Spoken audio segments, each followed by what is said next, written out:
Hello, and welcome back to Mead Gaming's Warhammer podcast. I am your host, Jay, and with me today, I am joined by... John. And Joe. Hi, guys. Welcome back. Thank you for having us. Good to be here. Yeah. So, today is going to be a bit of a different session today. We're actually going to be on topic in Warhammer, which is unusual for us, to be honest.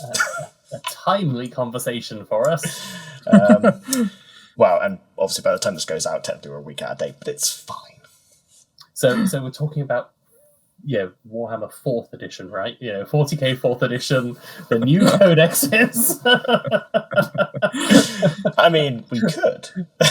I have been reading some old stuff. Considering that was the edition I started on. Bring it back to the basics. Yeah.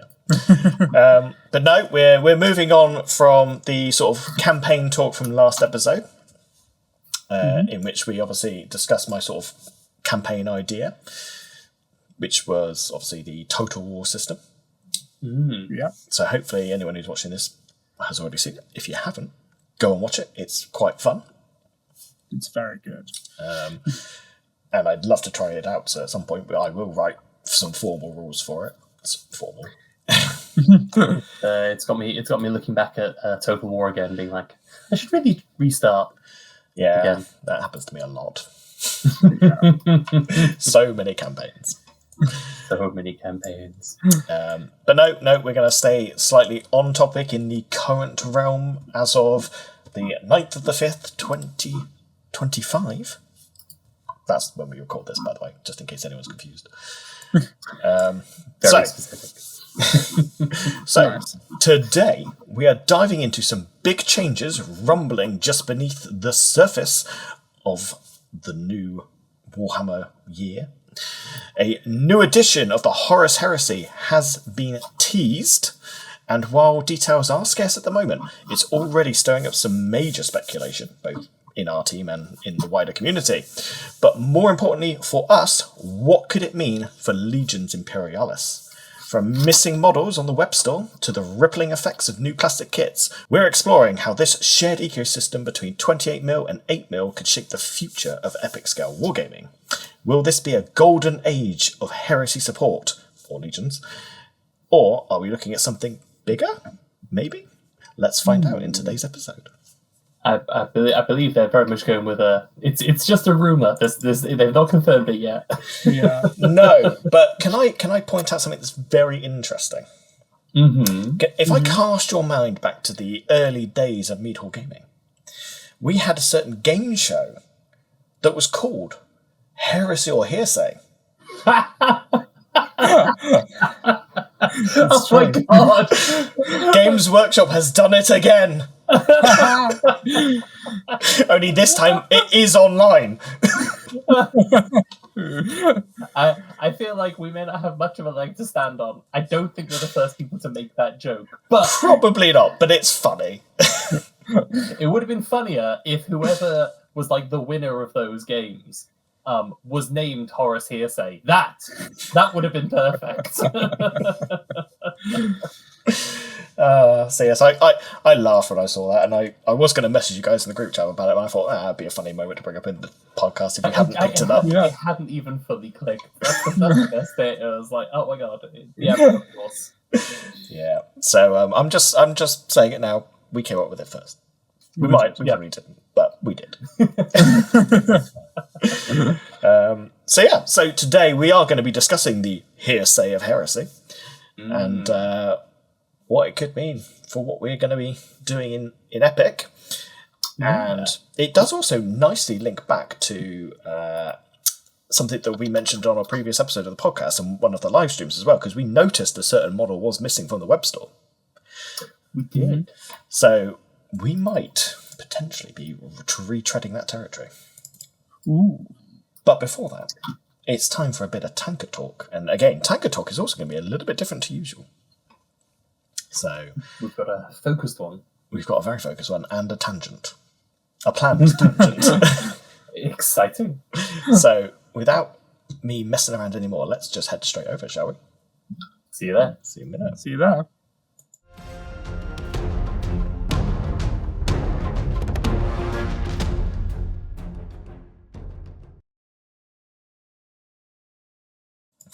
And welcome back. Here we are in Tankard Talk Town.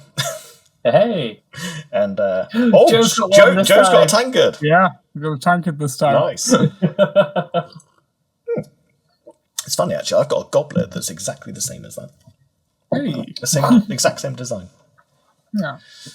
That was a perfect sync, you guys. I don't know whether you caught it on the camera, but we just all just went at the same time. It was like leasing. That was planned. Yep. Scripted moment. No, nothing happens by accident here. No, nothing at all. Every mistake carefully orchestrated for maximum comedy. Just like how certain people are confidently wrong on this channel. Yep, all of my confidently wrong moments are entirely scripted. Yep. Yeah, we plan a lot. It requires the level of forethought. Like we've got the timeline. If you could see behind the scenes of what we're gonna say, where this is going. Oh yeah, it's meticulous. Meticulously planned. So close that. It's like that, that bit in Infinity War where they've got where they're showing the lines and be like, oh, if we take one stone out, the whole timeline ripples. They're like, no, it's like that, but we've got the times when Joe's wrong. It's like a line that goes across, and if you're right at any point, it offsets the balance, and the entire show is ruined forever. Well, with that tangent, that one wasn't planned. No. No, but it was. Today we are going to be having a look, not necessarily at hobby progress in the traditional sense, but we're going to be having a look at some images from a practice game myself and Els played last week. Actually, the day after we recorded the previous episode. Hey. So, got a few different images here showcasing some terrain that you may or may not have seen before. Most of the models you'll have seen before. Sadly, there's a little bit of grey plastic and or resin in places, but we get to see a few things that we haven't seen before. I'm definitely spying something like that. And also, a better look at the lake, because I didn't think we got a proper look at the. We didn't get a proper look at the lake, and there's a couple of good shots of the lakes actually. Ooh, nice. Yeah. So. Which I was like, oh, it's just like it's more just like a small puddle of water. Then remembering Legion scale, like, nope, that's a lake. Yep. That's a lake. That's a lake. Yep. Yeah, like a Warhound's base just about reaches from one side to the other. Just. Yeah, it's a lake. Yeah. But also, they do work quite well in 40k as just small ponds. Yeah. Like perfect, ideal. So is this the hot swappable flags then for your mission? It is indeed. You'll take control places. Yeah. In fact, actually, what I probably should do is put these images in reverse because they're actually in the wrong order. This is later in the game. Okay. So I'll tell you, as evidenced by the fire. I was like, there's a little bit of fire there as well. I don't remember that one. Yeah. I'll tell you what, we'll come back to that. Let's go back to the beginning because these are sort of the earlier shots. Okay. Yep. So this is sort of the initial deployment, there's a couple of shots of these. Nice. So you can obviously see a banner's already been acquired there by the Night Lords. I was like, it was a little bit of a mixed force on the Night Lord side this time. We've got some armigers there. Yeah, there are some new armigers. I mean, I think this is just after Turn 1 has begun, actually, because you can see models have moved out of deployment zones. Yeah. But yes, you got some Night Lords and Alpha Legion combined Astartes alongside a little force of knights, about 1,000 points of knights actually, I think. Nice. So this was actually just over 3,000 points this game. Wow. And Els actually had the mixed army. I actually, for the first time in a very long time, ran an almost entirely auxiliary force. We'll get to it, but when you say almost, I think I know what the other part of that almost is going to be, because there's a certain thing, Jamie, that you just can't resist bringing along, can you? No. I'm sure we'll see it in a minute. We definitely will. So there's some of Els knights. Because she's got the other Cerestus kit that I don't have yet. She's got the Acherons and the Castigator. Oh, the ones you said that you actually preferred. Yes, but in fairness, my knights came in a big box, so I didn't get a pick. And also, you will inevitably end up painting these. Oh, yeah. It's true. Yes, I will. But probably not the best shot as a backward shot.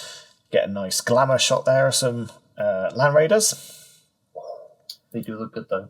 There's some good-looking Land Raiders. With my Alpha Legion tanks in the background as well. Yep. Nice. Yeah, they look quite tasty. There's a bit more of an overview. And there's your confirmation, John. Cheeky little Warhound. I know. We're always going to be there. Cheeky Can't little escape Warhound. it. And he did survive the entire game, which I'm quite happy about. Ooh, nice. I mean, in all fairness, I feel like if you don't dedicate to taking down a Titan, it's probably going to survive the entire game. Yes and no. I mean, the Warhounds are the flimsiest of them, and they're not that hard to bring down. I will give a nice spoiler here, though. The reason why it did survive the entire game is because I rolled so terribly on every shooting round with that thing. It didn't even make a quarter of its points back. Were you rough. using your cursed dice again? I've told you to put those dice away. All of my dice are cursed. You know this. Yeah, literally, you play around your luck. You don't play in fate like expecting anything to win. You're like, I'm going to play assuming that every dice I roll is a fail, and I can still win the game. Pretty much, yeah. That thing has a Vulcan Mega Bolter, which hits on 5s, but it has 10 shots and explodes on 6s. Laws of averages. Laws of averages. I fired it 4 times in the game. I got a total of 7 hits. Wow. To contrast that with a game of Kill Team that I played yesterday, my leader got shot with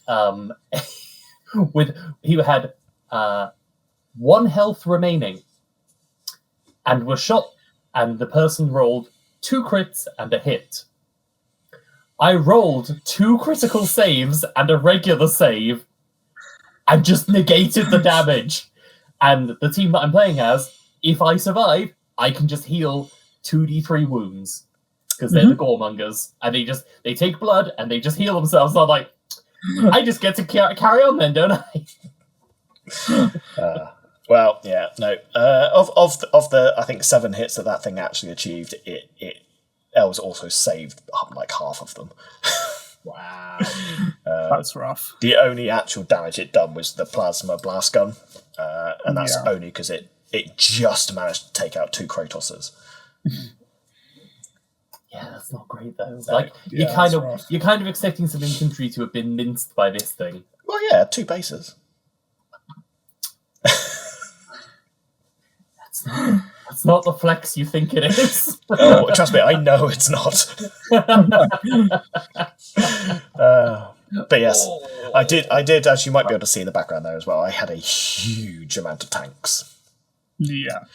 As one should when playing Astra Militarum. Well, I had 16 Lehman Russes, 4 Malkadors, 4 Baneblades, and 8 Basilisks. It was a tank-heavy list. Very nice. Oh, and 4 Dracosian transports as well, which are like Spartans, basically. Okay. So yeah, I had a lot of armor. That's what you want to see. And of course, an air wing. Of course. Ooh. On my nice extended flight stands as well. Have you seen these before? Not on the podcast. They have been on the social media. But yes, those are my. So that's threaded rod with some nuts in the base of the flyers, and then the bases themselves. I printed like a little 3D printed pillar and just obviously made a hole in the pillars so that I could just slot the threaded bars in so they can come off. When you said extendable, I fully imagined that they would like telescope up and down. So like if you need to adjust the height, you can just like pull them up and down. They can. There's actually a nut at the top of the pillars. You can take the whole thing apart.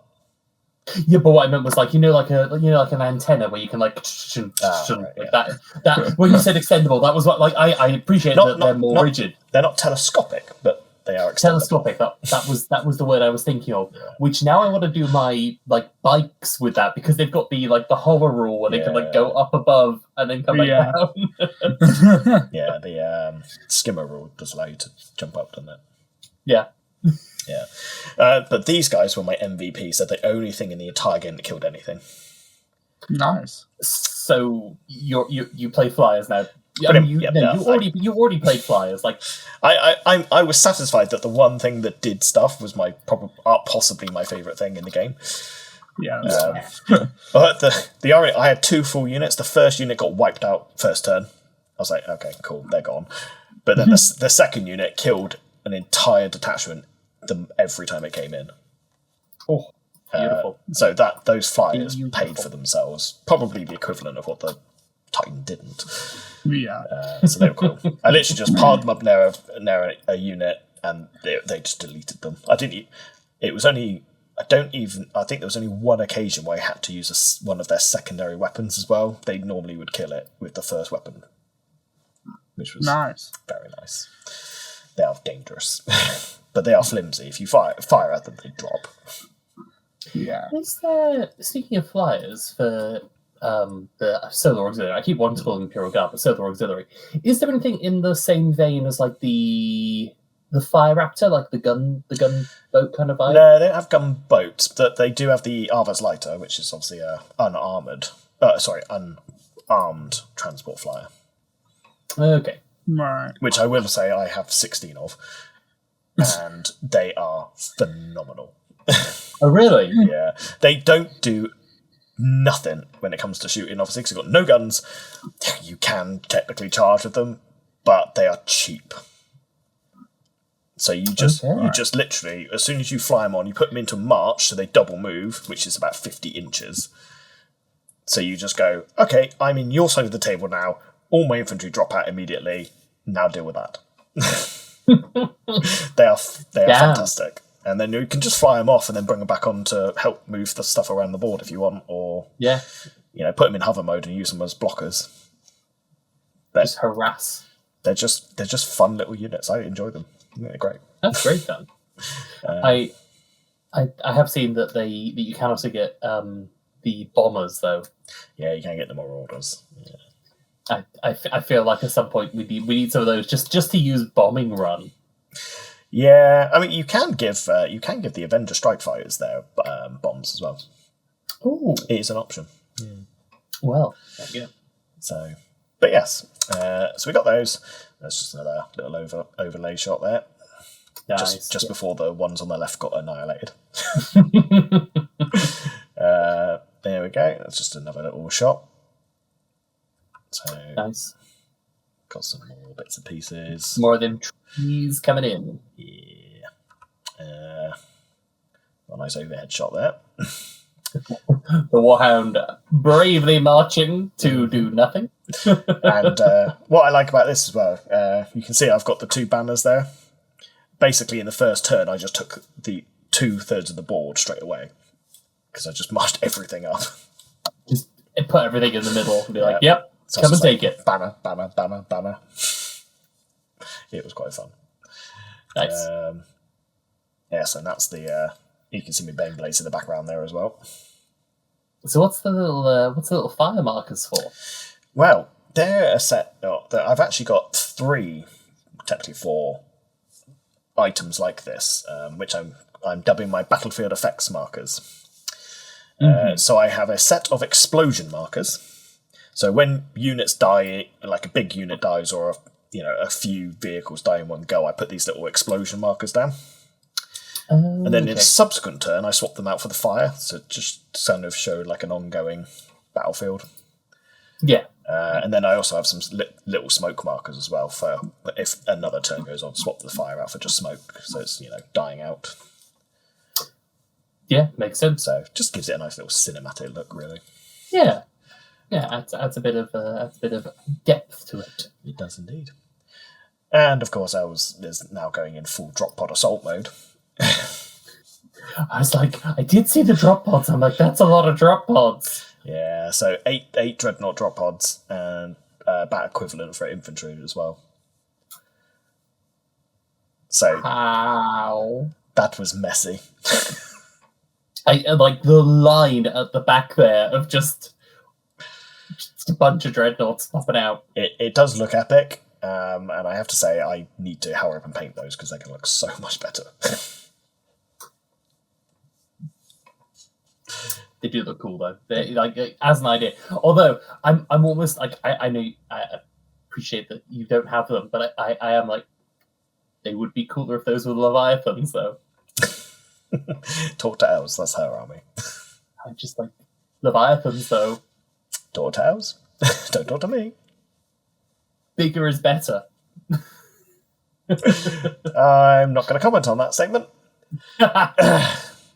So, yeah, that's another sort of mid-game action shot. Actually, you can see things were getting a little bit clogged in the middle of the board, and I'm hoping the next one might show it a bit better. There we go. God, those Bane Blades. Oh yeah, the Bane Blades are big. They're so big. They're big. Like, I'm at a loss. I'm just like, I knew they were big, but like I hadn't appreciated just how big. I've got another 2. Like, that's wild.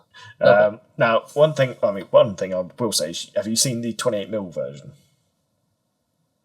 Yes, I have actually. Yeah. I owned one of the first ones ever released, plastic ones. I say one of the first ones ever released. I bought one during its first release cycle. Back 4th or 5th edition when Apocalypse first came out. That thing was titanic. But yes, one thing I'm going to point out in here, though, which people won't have seen, is my little tokens next to some of the units. Ooh. I'm looking in. The token, the order markers. Yeah, the order markers. Yeah. So we've got... I have seen them. Yes, well, other people might not have. No, yeah, sorry. But yes, no, we've got lots of little token markers. I think they do, especially when they're flipped over during the game as well, on the other side, which you can kind of see. They do blend in a little bit with the game. I think there's... Oh, hello, that's an even bigger shot. Look. So yeah, you can see them all flipped over there. So on one side, obviously, they've got the faction symbol. On the other side, they've got the sort of this metallic look to them, the majority of them. Which means that they don't take away from the immersion quite so much as like a little generic token. Yeah. Which is obviously something that I prefer in a lot of games. Yes, they're almost what's the right word? Like almost like diegetic kind of markers. Yeah, they look like they would fit. That's the idea. That's the concept. So yeah, No, you can see them a lot more closer there as well. Even in the picture, they don't look too out of place. No. So it you doesn't see that being like a thing on the battlefield. Yeah, it doesn't break your immersion quite so much. So I've got 2 different versions there as well. The one on the right, which is the old version, and the one on the left. The one on the right was a 3D file that I got online from someone else. The one on the left is actually one that I modified myself and changed so that I could hide it a bit better and paint it more efficiently. Make it your own. Yeah. So not entirely my own design there, though. That was the game. Now, the interesting thing about that is that was one of my custom missions that we spoke about a couple of weeks ago. Oh, yeah. And that mission is the first one we've come across where I come to the conclusion it doesn't work. Because this one was the relic mission where the defender has a relic that they can cart around. The attacker had to go in, pick it up, and book it out. Okay. Based on the way the games we've played now, because we played we've played this mission 3 times now, and each time there was no way the attacker could have won. Really? Yeah, it was impossible to get onto the objective, pick it up, and get it off in the same game, basically. It wouldn't be possible. The only way it could have been done is if the stars aligned and you were using flyer transports, which I may have mentioned in the episode that I thought that might be a tactic you could use. Turns out that tactic's not you could use it. It's the only way to win it. Ooh. Okay. So I'm contemplating reconfiguring it slightly so that instead of the attacker having to grab it and run away from it, it's going to be one of those. It's actually going to be an end game mission objective where the defender still gets to pick it up and move it around, but the attacker has to just get onto it and hold it by the end of the game. Yeah. Okay. So depending on who holds it at the end of the game, scores the points. But either side potentially can still pick it up and move it around. So it's still a mobile objective rather than a static one. But instead of trickling points or relying on people to get off table edges, I'm going to remove that aspect, I think. Okay, well, I mean, that's why you play it, so that you get the vibes, the feels for what works and what doesn't work. Yeah. So it was a little bit disappointing. But, you know, that's why we play test things. Yeah. And now you know. Now you know what you need to look out for. So yes, that was the result of that. So that's an interesting point. So we probably will need to update that mission a little bit. But I think I've already theorised how to change it. So we're actually going to play the mission again tomorrow with the changes. And I'm going to play the attacker again, and I'm really going to try and gun for it and take it. We'll see the feedback in terms of how it goes then. So Yeah. we'll come on to that later. But Exciting. since I'm the only person to do Tankard Talk today, I thought I'm going to make use of this honour, and I want to discuss something that's come out recently from Games Workshop. So I'm going to be on topic again. Because I want to talk about something that I've seen coming out of Games Workshop very recently. So if you just take a little gander with me over to the community page, I want to talk about a little something. A little new toy.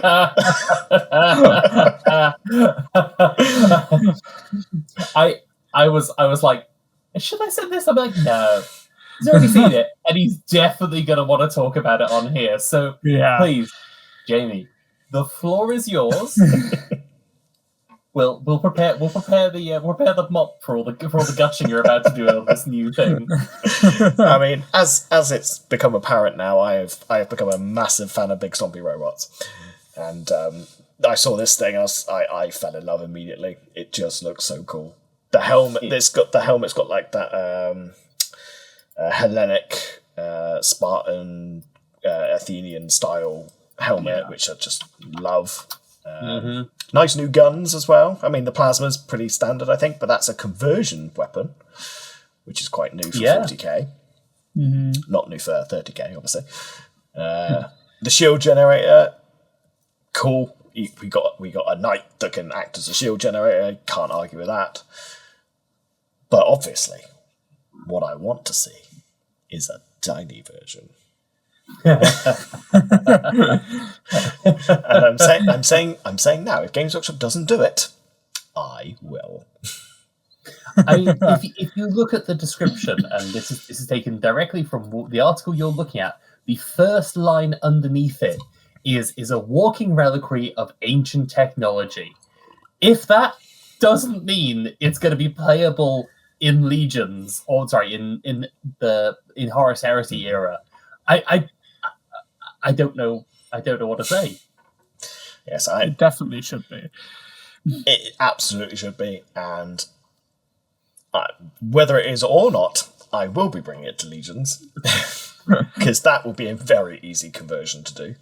Yeah. Oh yeah. I was confused when I first looked at it because I was like, I'm sure they've already got a plasma gun. Yeah. But then I remember that's only on the Castellan pattern, isn't it? The Knight Castellan, on the Dominus chassis. Dominus, yes, Dominus chassis. Yeah. I was like, oh yeah, the Questoris already got one. And I went and looked. I was like, no, it doesn't. No, this is the first plasma on a Questoris pattern. But it's also the first conversion weapon on certainly a Questoris pattern, unless the Mechanicum Knights have them. But I can't remember off the top of my head. I can't remember either.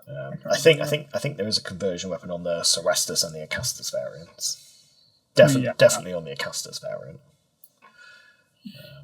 Yes, so it's a cool little knight. It's a very cool knight. So It is. I want one. Of course. Understandably so, and I think we fully support this idea. Yeah. So, although it does, so it raised an interesting thought that I had about this. How do you think this is going to be released? How do you mean? So, are they going to... Because at the moment, you buy the Questoris box, and the Questoris box lets you build all of the Questoris. I can answer that for you, because it's in the article. Turns out I just didn't read the article properly. Yes, towards the end it does say, so the Questoris kit is being split into 2. Both kits will be able to build 3 variants, I think, but of the same variant, and then one box will do this, and the other box will do Canis Rex and another version. Ooh. So yeah. Interesting. Okay. Yeah. So they're splitting the box. And yeah, you still get quite a lot of plastic. You might lose out, technically, I think, a couple of sprues. But you gain different ones, if that makes sense. Yeah. Yeah, so it's all good, I think. Yeah. I don't think the price is going to come down.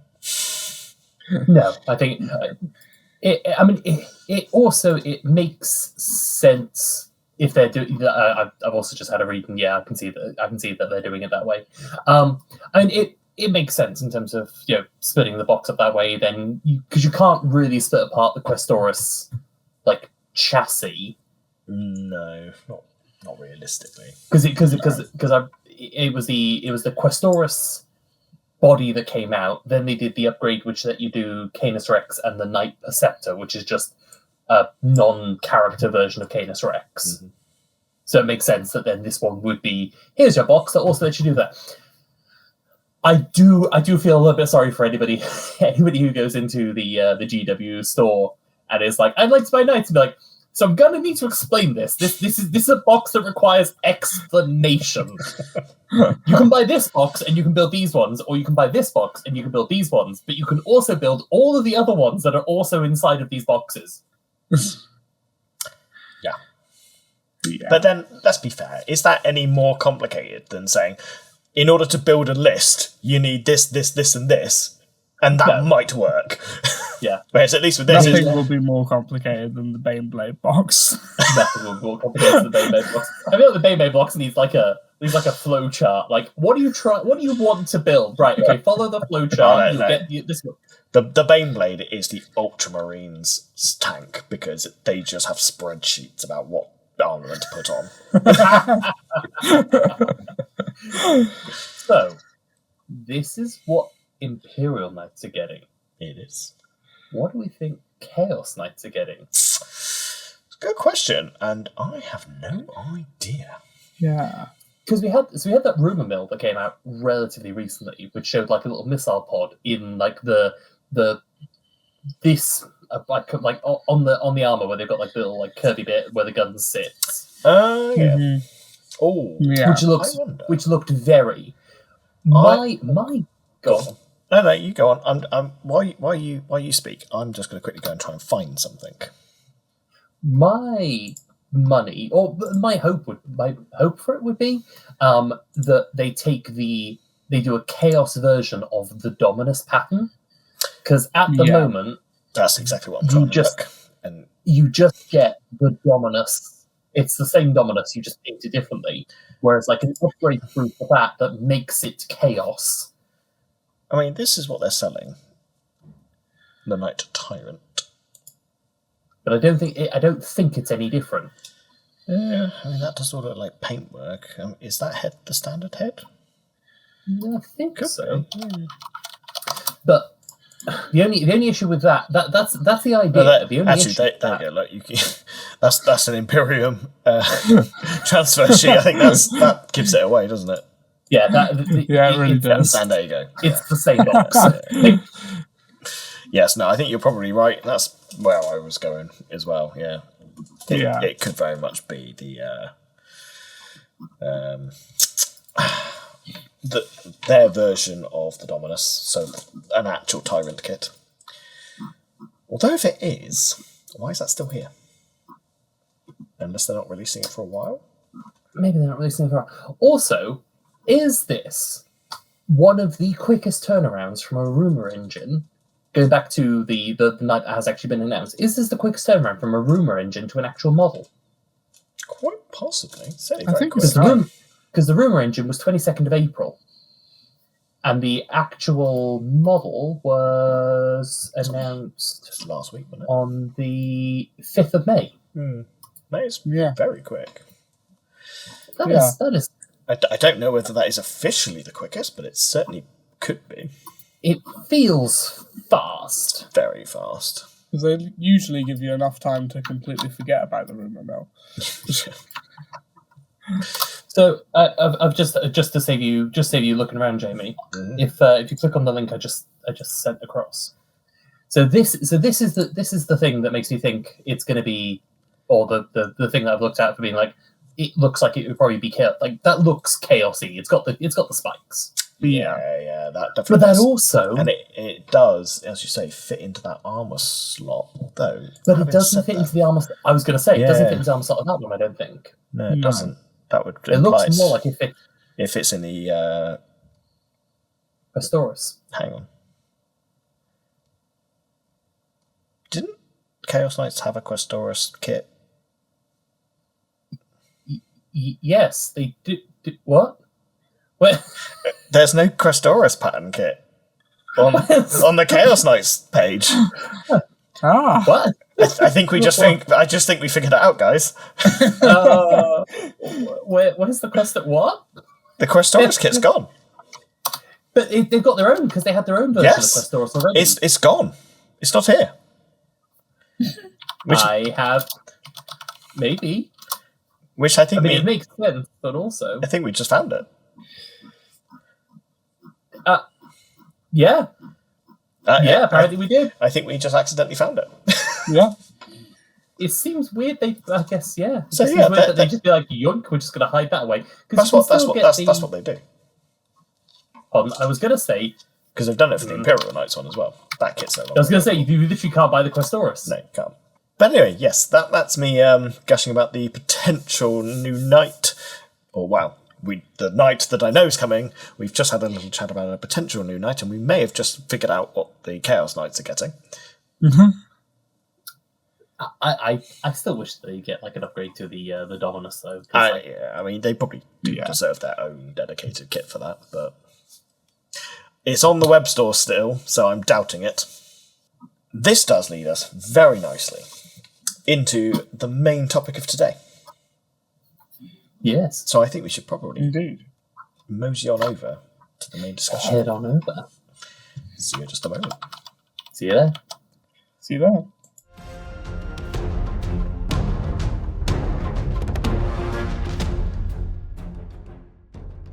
And welcome back. So here we are in discussion time, and we are talking New Heresy and impacts on games that we're more familiar with, such as Legions. Indeed. So we're kind of segueing in from Tankard Talk quite nicely this week because they're quite connected. So, have you guys seen the new trailer teaser? I have indeed. I have not. That's disappointing, Joe. Oh. Yeah. Joe did not do the homework. I did not.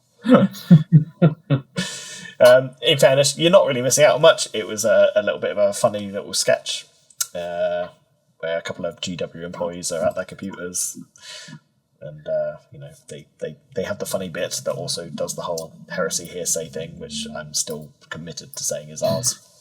It's definitely ours. Yep. So they have definitely hinted, and let's be honest, it's not a hint; it's an outright statement that it's coming. Yeah. I don't think anyone is doubting that Heresy Edition 3 is coming at this point. Yeah. No. No. Just as an aside, have we also all seen the website that goes with it? I have, yeah, the little rumour site. Have you seen that it's been updated? Oh, has it been updated? I think it was literally just updated. Oh, really? Yes. Have you also seen that they have made a channel for Heresy Hearsay? Yeah, I have seen that. Have you seen the thumbnail for that channel? No. It's Alfarius.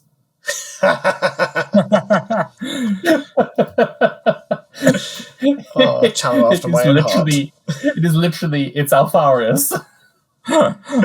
Oh, that's brilliant. I'm gonna have it's to... like you know the effect you get with like when you do like the red blue 3D glasses.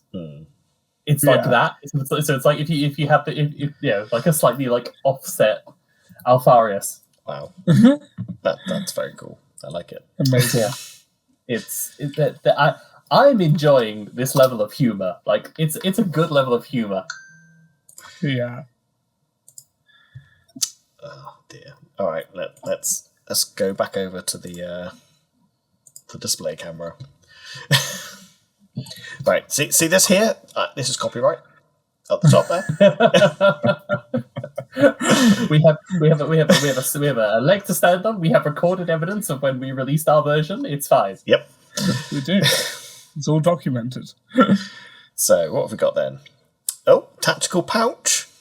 Yeah. Okay, so what kit is that actually from? It looks like some kind of mines.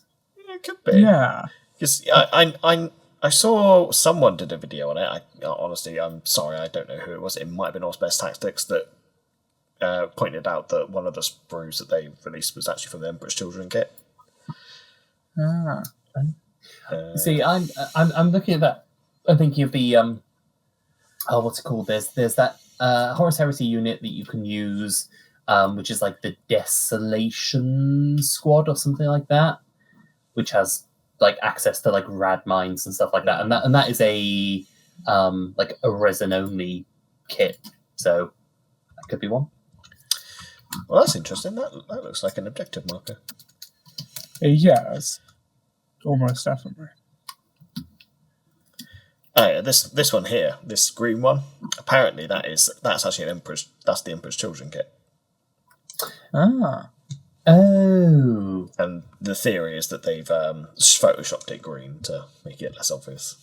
That would make sense. I'm also like seeing if in that like bottom left hand corner, the shape of like that bit of armor is very not Heresy era. No, and that yeah. I mean that sword there as well. That definitely looks like the tip of the falchion as well. Yeah. So yeah, definitely, it does seem that like I'm not sure where some of these are coming from. Yeah, I think they're just sticking images together to be like, ooh. Yeah. So yeah, that objective mark, that's probably from Age of Sigmar. I don't think that's Age of Sigmar. I don't know where that's from. Sigmar-y.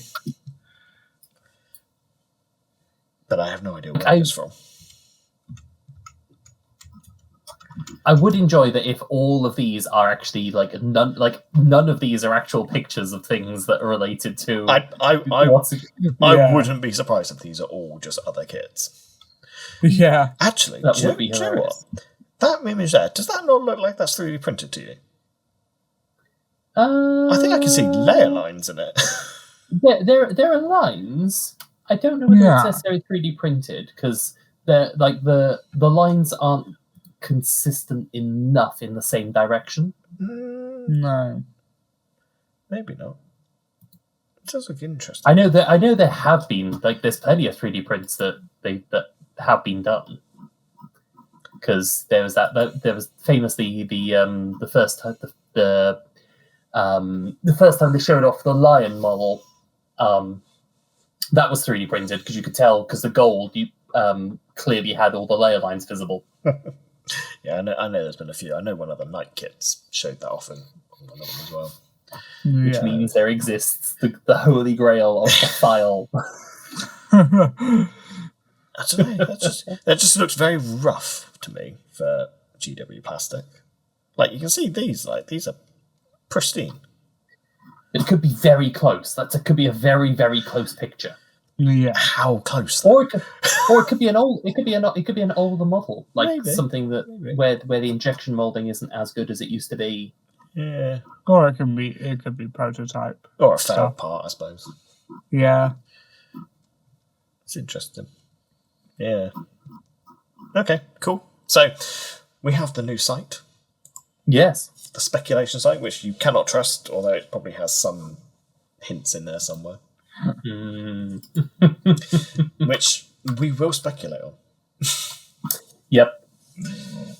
Absolutely speculate on. Like, Oh yeah. so, I mean, there are rumors, and they are just rumors, aren't they? Yep. But I think the stuff that I mean, what rumors have people heard about it? Well, most of what I know is a few model rumours. Yeah, similar, same. But other than that, I haven't heard anything else beyond model rumours. Yeah, and similarly, I've heard model rumors, stuff like Mark IIs and the like. I've heard about Saturnine. I have heard Saturnine thrown around a lot. And there is... I don't know if we mentioned it maybe on another podcast, but or where I heard it from, but I know salamanders are being hinted at a lot. I mean, this website is just being like, so salamanders, yeah, salamanders. Like lots of references to salamanders. That's probably right. I heard like potentially the art being because the current Horus Heresy is Imperial Fists versus Sons of Horus. Yeah, is like the poster, as it was. Mm-hmm. I've heard for this one maybe Salamanders versus Iron Warriors. Yeah, that's what I've heard as well. Which I feel like it feels like a bit of a bold choice to go with because, like the Imperial Fist versus Sons of Horus is like that's a very good like contrasting color scheme, and also from the perspective of somebody who's just like picking up the hobby. Like, say you go into a Games Workshop shop and you're going to be like, I'd like to paint the thing that's on the box, and you go, okay, cool. Take your forces. You're going to paint this half of it in this green color. You're going to paint this half of it in yellow. Mm-hmm. Nice, easy, and straightforward. If this next box is that, don't know about yellow, but yeah. But like what I mean, just like the concept of it is like you're going to paint these guys in green and black, and you're going to paint these guys in yellow and black. Yeah. Yeah. If you take that kind of same idea, going to go, these guys are your salamanders. So what color do you paint them? You paint them green. These guys are Iron Warriors. What do you paint them? You paint them silver with hazard stripes. Because if you don't paint them with hazard stripes, like it's quite an advanced technique to try and you got what I mean, like trying to sell somebody on the idea of like this is their defining color feature. Mm-hmm. Yeah. There are other trade leaders that make way more sense to do. Like if you did like salamander, like any of the others would maybe make a bit more sense. I think I have a theory about why they picked those legions, but it's Mark II? No, although Primarchs? That could be one. Primarchs already exist in the Heresy quite prominently. Yeah. No, my thinking is that potentially maybe not necessarily in the initial release, certainly not in the starter box, but I think early on we might see the induction of Legion-specific plastic kits. So we might see the Tyrant Terminators, or whatever they're called, for the Iron Warriors, and we might see the Specialist Salamanders. Because obviously quite a lot of the generic kits now are in plastic. Yeah. So I think that might be why. So they might be envisioning releasing like a new set of Terminators maybe, and the Specialist Terminator kits. That'd be nice. Yeah. Yeah, I'd like because that. I mean, there's plenty of like specialist version. Yeah, there's a specialist version of kind of like everybody has their own special single unit and their own special Terminator unit. Yeah, they almost all do, I think. Yeah, I think they all do, definitely. So, Sorry, go on. No, sorry, I was just going to reiterate what I was already saying, really. Carry on. See, I just feel like I agree completely, but bear in mind that everybody else also has it. It just, as much as I love Iron Warriors, I just don't think that they make the most sense as a fit. On what I think would be because also you want to go with if you imagine you box on the shelf, you want to have it get they pick it up, they look at it, you can clearly see these are good guys, bad guys. You want that nice contrasting kind of color scheme, yellow to green, very clearly delineated. You stick that on a shelf, you can see good guys, bad guys, job's good. In that way of you're trying to sell a product. You've got on a shelf, you go, here's your people in green who are clearly your salamanders, and there's just something about I just feel like Iron Warriors would be a very it would be a weird one because they're not quite as contrasting as the others. Yeah, maybe not. But the other thing is, it depends what the composition of the box is. And it might be that the composition of the box leans nicely into a split ideology. So you might get unlike in the previous box where the models that they put in that starter box were quite generic. A Spartan, a Contemptor, in basic line infantry, basic Terminators. That they could fit on either side of the divide quite comfortably. Yeah. But then if this new box has got, let's say, for example, it's got these big hulking Saturnine Terminators and some massive super heavy vehicle, Inflator, that might lean, the tank probably fits more in an Iron Warriors, and the Dreadnought might fit the aesthetic of the Salamanders better, and it just might be that's influenced it rather than the colour. Yeah. I think they're definitely still going to keep it it's still going to be a generic box because the box isn't going to have anything Legion specific. It won't be, but obviously certain units thematically look better in certain colours. Yeah. So I think that might potentially have some way in it. And also there is the potential as well that they've just decided that with every edition of Heresy we'll just give all the Legions the spotlight. Yeah, I'm definitely thinking it's going to be a different one. I would I go with that? See, Word Bearers feels like one that makes it because then you've got they're very contrasting kind of color schemes between the green and the red. I mean, they are and they aren't. They're both dark colors. Challenge is still a dark green versus a dark red. Yeah, they are also both fiery. Yeah, as well. Yeah. Let's break down your point then. Okay, who's the biggest problem for you in that box? Let's say is it the Salamanders or is it the Iron Warriors? I think it's no, pick both one. of them. Pick one. This point doesn't work if you don't pick one. Pick one. The Iron Warriors in the box. Cool. Let's take Salamanders out. So your problem is how to distinguish Iron Warriors from the opposing factions. So we got to take away Salamanders because you don't think they work. We can't use Imperial Fist because they've already been done. So who do you put? Which is a shame because they would be perfect. Who do you put as opposite? Who do you put as opposite? Blood Angels feature a lot of metallics, so that kind of crosses over. But a brighter red. A brighter red, but then does that get confusing because red is an aggressive colour, but we also know that the Iron Warriors are meant to be the bad guys, so to speak. So does that work? No, I see where you're coming from. I think my hesitation with the idea of it being Iron Warriors as the other half of the box is the hazard stripes. Yeah, true, but then maybe they've got a solution to that. Maybe part of the transfer sheet is hazard stripes.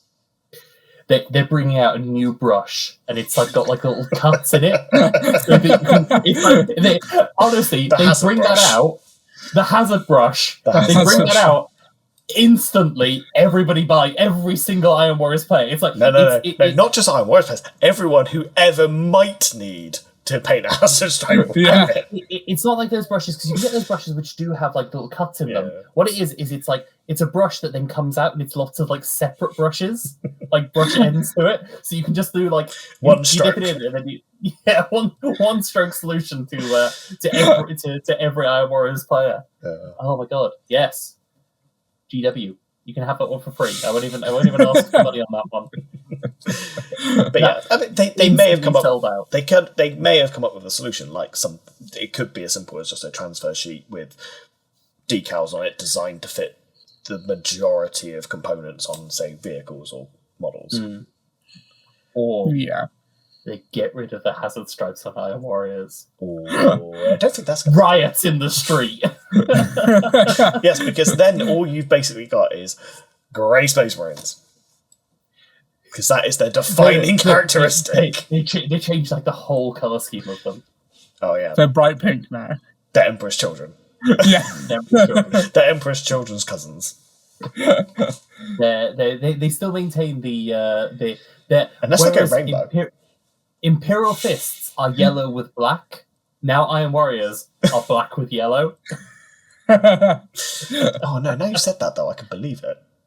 They've changed the whole scheme to actually be entirely hazard stripes. They're half and half. Yeah. Yeah, so you take your model and you dip one half in black paint, and then you let that dry, and you turn it around the other way, you dip the other half in yellow paint, and it's done. The dip wash. The dip. No, they're all checkerboard. The whole thing. They are the Harlequins of the Imperium. Yeah. They look. It's checkerboard, but it's the Gary's mod missing texture thing. So they're bright pink and black the entire way over.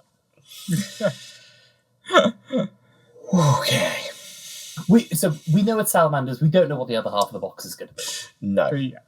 Although the rumours do definitely suggest Iron Warriors, that could be wrong. Rumours are rumours. Mm-hmm. What is it? Valrak usually says rumours are lies. Yep. So everything's a lie until it's officially confirmed. And Now we're getting official lies. We are not getting official lies. Rumors. Yeah. Official lies. The Alpha Legion in me loves this. My other suggestion was going to be Alpha Legion, but then unfortunately that's like I feel like the colour schemes are a little too close there. Yeah, they are very close. Like metallic teal green versus green. Both vaguely dragon themed. Yeah. Both, but also or reptilian. Yeah. Also kind of works though in a weird way. Yeah, it would work in a weird way, but no, I don't think so. Not unless they went completely left field and it's Iron Warriors versus Alpha Legion. That was madness, absolute madness. They released them kind of love finally. Because you just spray the whole box lead belcher and then you just wash half of them and not the others. The sprue comes pre-lead belchered. Oh, that would be brilliant. Also, to be fair, actually, with this whole fake lying thing and hearsay thing, maybe Alpha Legion, they are Alpha Legion. It's the opposite. Or what if it like? It could be. I mean, you said it. You said it's Alpha Legion on the YouTube thing. Yeah. Maybe that is the joke. It's actually Alpha Legion versus Alpha Legion. See, now that would be the perfect box. Yeah, it's a versus box. How is it a versus box? They're fighting each other. It's fine. Don't question it. Just paint one a slightly darker shade of green, and you're fine. Yeah. It's fine. They're both Alpha Legion. It's fine. Don't question it. Oh dear. So, yeah. Okay. I mean, yeah. Until we get like confirmation in one way or the other, it's definitely. I think it's definitely safe to say it's salamanders. Like there's too much hinting around the idea of salamanders that it couldn't be. Though that would be a great rug pull, just being like, no, it's not salamanders. is the other vaguely reptile-themed faction. Yeah. Although, you know what this does mean, though? With the release of a new edition, means we're going to get a new cinematic. Oh, yes. And the last one was... Oh, I every now and then I still put it on and watch it because it's just that epic. It's so good. It's so well done. Also, a great cinematic for Legions as well because it shows Titans. Yeah, yeah, it's just a good cinematic. Yeah, it is brilliant. So yeah, like that level of quality again, be happy. Yeah, well, let's hope that that's what we get. Yeah. And to be fair, with the last few releases of editions, like even Kill Team gets them now, so I can. Every new edition of a thing gets a cinematic. So I think that's definitely confirmed. Hmm. Okay. Yeah. Well, my section 1 of my show notes has kind of been blown away to pieces as tangents have gone on. So I'm just going to skip. I'm going to skip over the other points on there. We're going to move straight into part 2. Yep. So let's talk about the shared ecosystem that is 28mm and 8mm, because obviously we've spoken a lot already about Heresy itself, the potential 3rd edition. But what we're going to be really interested in is obviously how that's going to potentially impact the 8mm system that we play in Legions. Yeah. Now, we already know that the two systems very much influence each other, and it has already been confirmed verbatim by Games Workshop that everything that's going to be in plastic for Heresy will come to Legions. Now, I can't remember if they also said that is also true in the reverse. One would assume it probably is, so. But I only recall it as being definitely the one way. Yeah, I believe they said both ways. I would assume so, which does lead to some interesting points in a minute. We'll watch that back and it'll be my confidently wrong statement of the podcast. So I'll try and find it at some point, and I'll put a graphic over it. Yeah. Just like I had to do a graphic for John last time. Oh. You haven't seen that, have you? What did I do? You didn't do anything wrong. Your mic had a weird effect towards the end of the podcast that made you sound like a supervillain. So I did a little graphic with at the top just says mic problems imminent, and underneath it's something like villain mode activating. I wish I'd known that. I would have said some more like intimidating, incriminating things. That would have made it way more fun. But I also color shifted you into like red. Oh my god, that's very good. Yeah. I need to get over the fact that I don't like listening to myself back. So, well, I have to. So I know. You've gotten used to it through the process. Exposure therapy. So yes, Joe might get that depending on the results of that search. Yes, the shared kind of ecosystem between it, I think, is definitely something that we're going to see probably continue. Thinking about that, just off of the launch, let's go from the launch box. Mm-hmm. So I reckon that the Mark II infantry will be the ones that will get carried over, and rather than them trying to be like, here's the new standard infantry in Mark II, I think those will be the ones that essentially represent more of the heavy weapons that we're missing. Mm. Yeah. It's like the autocannons, because there's also the big plasma cannons, I think, as well. You can get. And the heavy bolters, essentially all the heavy weapons that we're currently missing outside of the missile launchers. Yeah. Give me 30 seconds. Would be on that Mark II. Yeah. Kind of style. That'd be my bet anyway. Is that essentially we get the Mark IIs as trickle down, but they're there to represent the stuff that's missing. So as far as I know, for infantry heavy weapons, based on the rules that are currently existing in Legions, we have we do have 4 heavy weapons named for infantry that we don't have. So plasma cannons, las cannons, autocannons, and heavy bolters.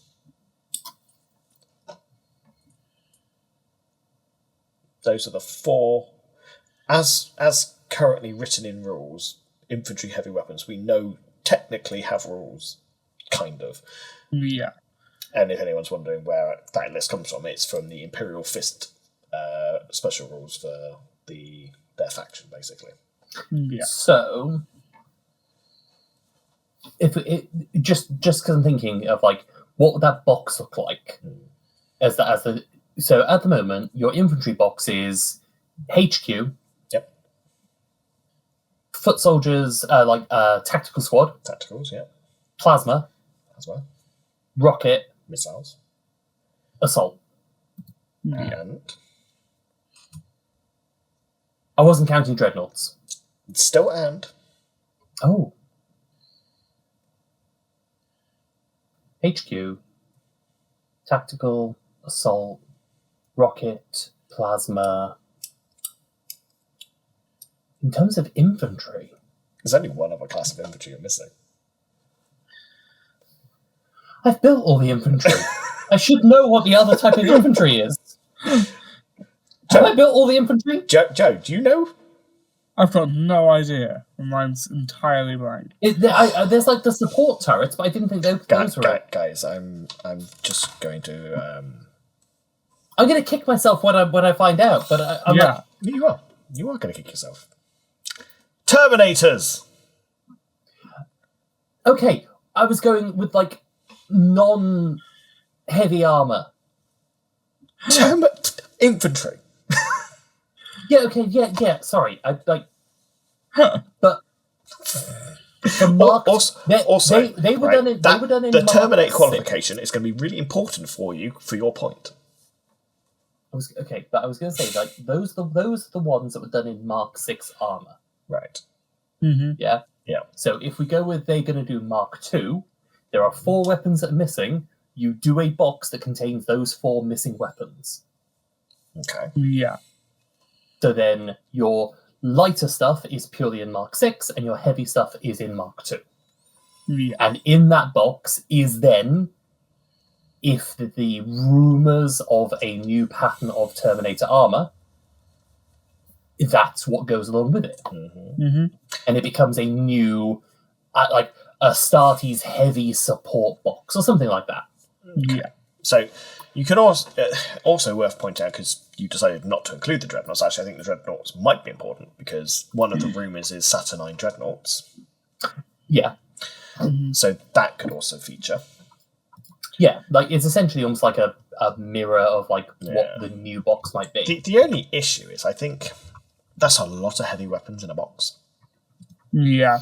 Unless it's a much smaller box. It's a lot of heavy weapons in a box, but it's a range of heavy weapons. I mean, hang on. maybe they do a tactical squad to go with it. Like you bolster out with some tactical squad. So you get 18 bases of infantry in the standard box. Is that including Terminators or not including Terminators? Including Terminators. Okay. You get 18 bases. So, I mean, what, you split it down to like You get those 4 and a Terminator, so it's 18 bases divided by 5? 18. That seems like a lot of heavy bases. Yeah. That's a lot. But they'll still be selling the other one, so it's not like it's trying to replace the other one. It's just alongside the other one. True, but I struggle to see them wanting to sell you so many in one go, considering how they've done the box currently, where you can only get your special weapons by buying shed loads of infantry.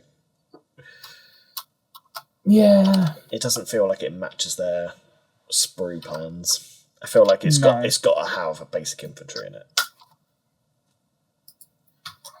Okay, so I guess then there's lots of basic infantry from the Heresy that we're missing. Desolators. Yeah. Yeah. Yeah. Sword and bolters. So you get Desolators as your actually then you could do let's go with that. HQ, Desolator HQ. Yeah.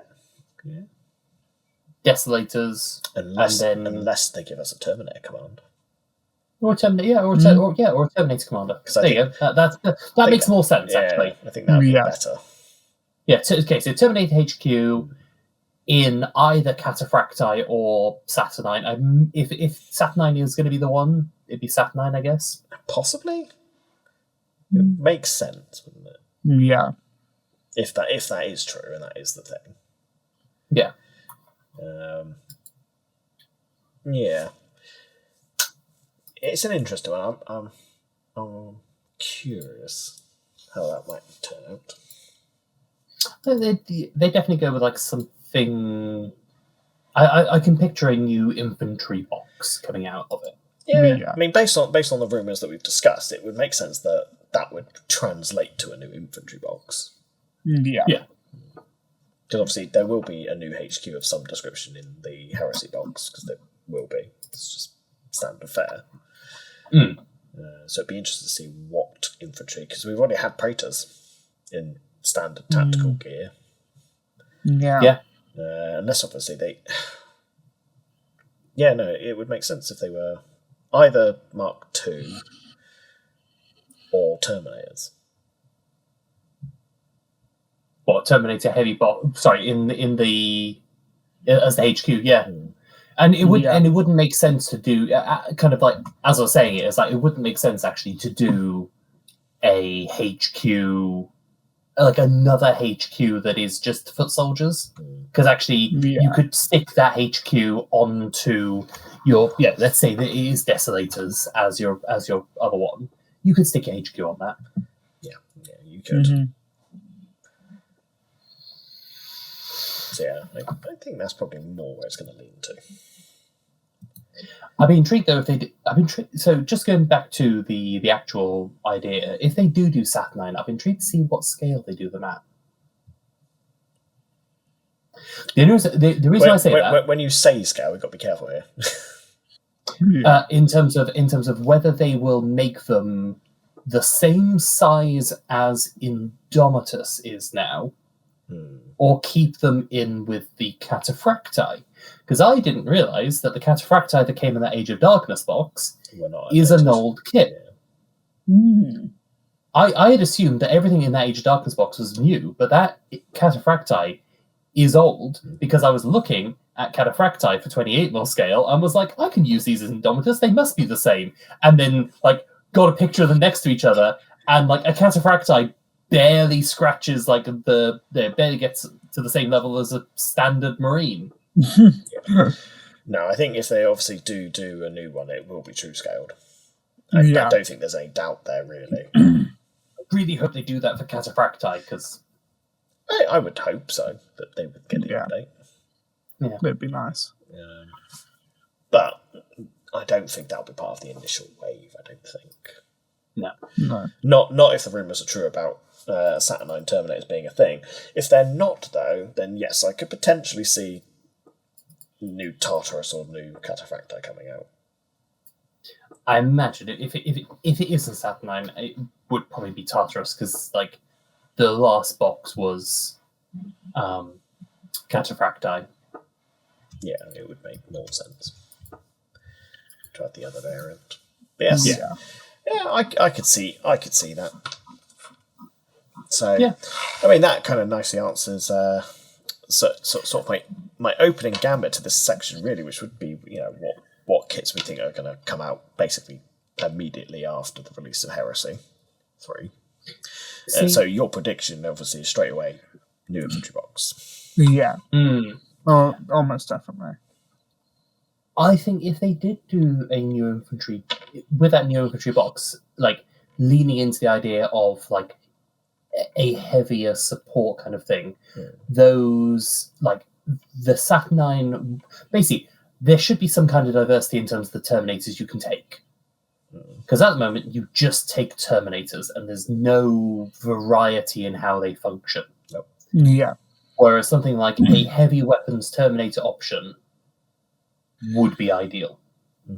Yeah. Yeah, I can definitely see it. But again, as you said already, that does lean a little heavy into the idea of the heavy weapons.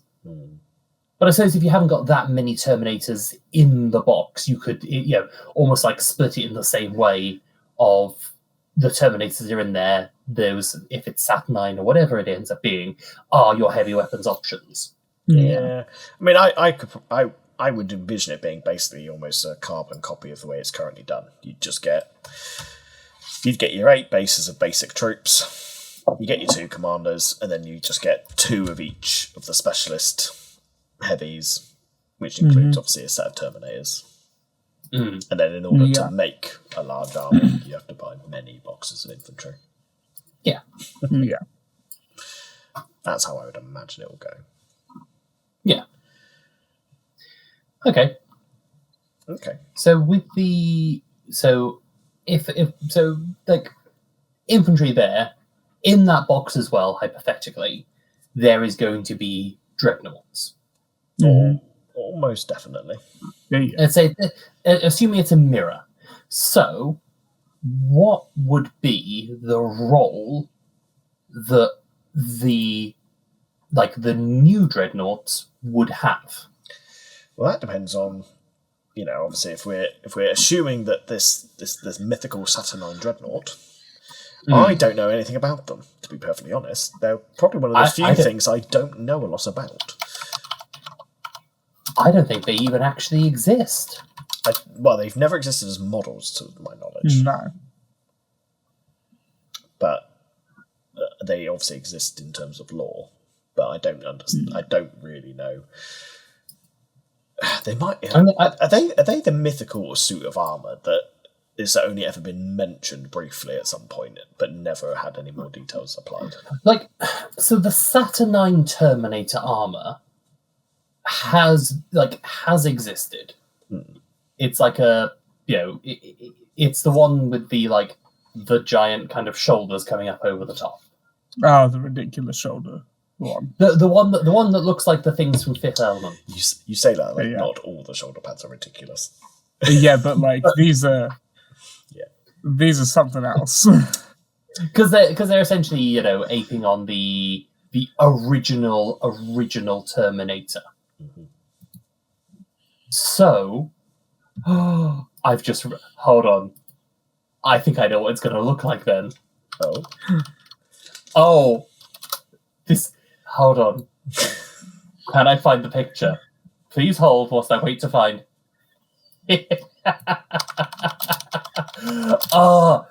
Have you both seen the Rogue Trader Dreadnought? Yes. Yeah. Okay. Joe, have you ever seen a Rogue Trader Dreadnought? I feel like I have, but I'm gonna send me the link. I'll put it on the screen. Yeah. So here's one where somebody actually did a really good job of making one. I'm just going to send this through to you now. That's your Saturnine pattern dreadnought. Because if the Saturnine ones are going to be based off of the old the old Terminator armor, then this one is what the. I mean, I hope it gets a really nice resculpt. Yeah. If this turns out to be true. Jesus. Did you ever... This is rugby. Hold on, I'm going to follow it up with... Do you want to see the Chaos version? Oh, I don't know if I do. Oh, gosh. But I guess I'm going to. Yep, you got it. Oh, God. Oh, that's awful. Honestly, right, no joke, that to me looks like the alien hybrid from Alien Resurrection. Like that face and that. What? It was either that or the biosuits from Independence Day. It's got a penis. Yeah. Yes, Joe. Yes, it does. It's got what you might call a groin gun. There was the what the hell? There was also is it Space Crusade? Is the other dreadnought potential? Right. But that was pre Rogue Trader, or that was like the other. the other thing before Rogue Trader, which is somehow both better and worse in equal measure. That's like somebody who's done like a vaguely updated version of it. It's better. I mean, that's not actually that dissimilar to the Deredeo. I was going to say No. it kind of fits the Deredeo vibe a little bit too much to be. That is literally, I think, where the Deredeo's probably got his inspiration from. So that means. But in fairness, if they could make the Deredeo out of that, then I think actually. I've got some faith games which might be able to turn that into something cool. Yeah. You're saying that as if it's not already cool. Yeah, but you're also the same person that loves box noughts. I love my box noughts, okay? No. In all fairness, that one is actually somebody who's already done an updated version of it. This is how they actually looked when they were out. This is GW's advertisement for them, by the way.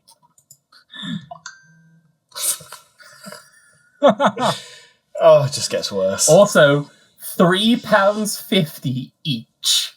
Oh my gosh. Bargain. 50p a leg, 50p an arm, 25p for each arm joint, and £2 for a torso, or £3.50 each. Yep. Just the silence, the deafening silence staring at these. My favorite one is the one in the middle, who's staring into space. Oh, the days when Warhammer was affordable. The Power Squat grey one. That's the Power Squat grey one's good. Yeah, that one to me looks like it's actually an orc in disguise. He's doing the invincible, just like. But his arms don't reach. His poor arms don't reach. No, that one's just an orc. Just an orc. So there you go. This is me casting my die on what the Saturnine pattern Dreadnought looks like, and it's the updated version of the Rogue Trader. Well, if you're correct, pray to the gods of chaos and the Emperor at the same time that they do something with that. Because I hope they change everything about it. I hope they change nothing. John, I think you need to go into a box knot. Willingly. But even in death, I still serve. Oh dear. Nope. If you want the challenge, Jamie, the challenge for this week's graphic is just like replace me with just here is just like the visor of a box knot instead. Challenge accepted. Delightful. There you go. I will happily be in the box knot for the rest of the episode now. I am going to inter you into a dreadnought. Also, just going to point out, Joe asking me whether that was a death threat. This is the same person that also last week couldn't stop silencing people. Yeah, good point. I'm trying to claw back some of the villain status. Yep. Okay, so yeah. So if they put a new Dreadnought out, I'm trying to figure out like what role it could fulfill. I don't know, because I think the Dreadnoughts are kind of covered. Yeah. Because the Leviathan Siege Dreadnought is, your big tanky Dreadnought that's primarily a melee bruiser.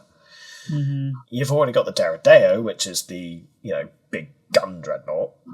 Yep. And then you've got the Hybrid Dreadnought, which is the Contemptor. So I'm not quite sure where a Saturnine would come in, unless it is... like there are three things I would say that I would classify as classes of units that doesn't exist for Dreadnoughts. Psychic, which is probably not going to be that. Yeah. You've also got the tank, if you like, so like the purely defensive one. But then I also feel like the Leviathan kind of fits that role. And then the final one, I suppose, is like a scout dreadnought almost. But then that I don't know.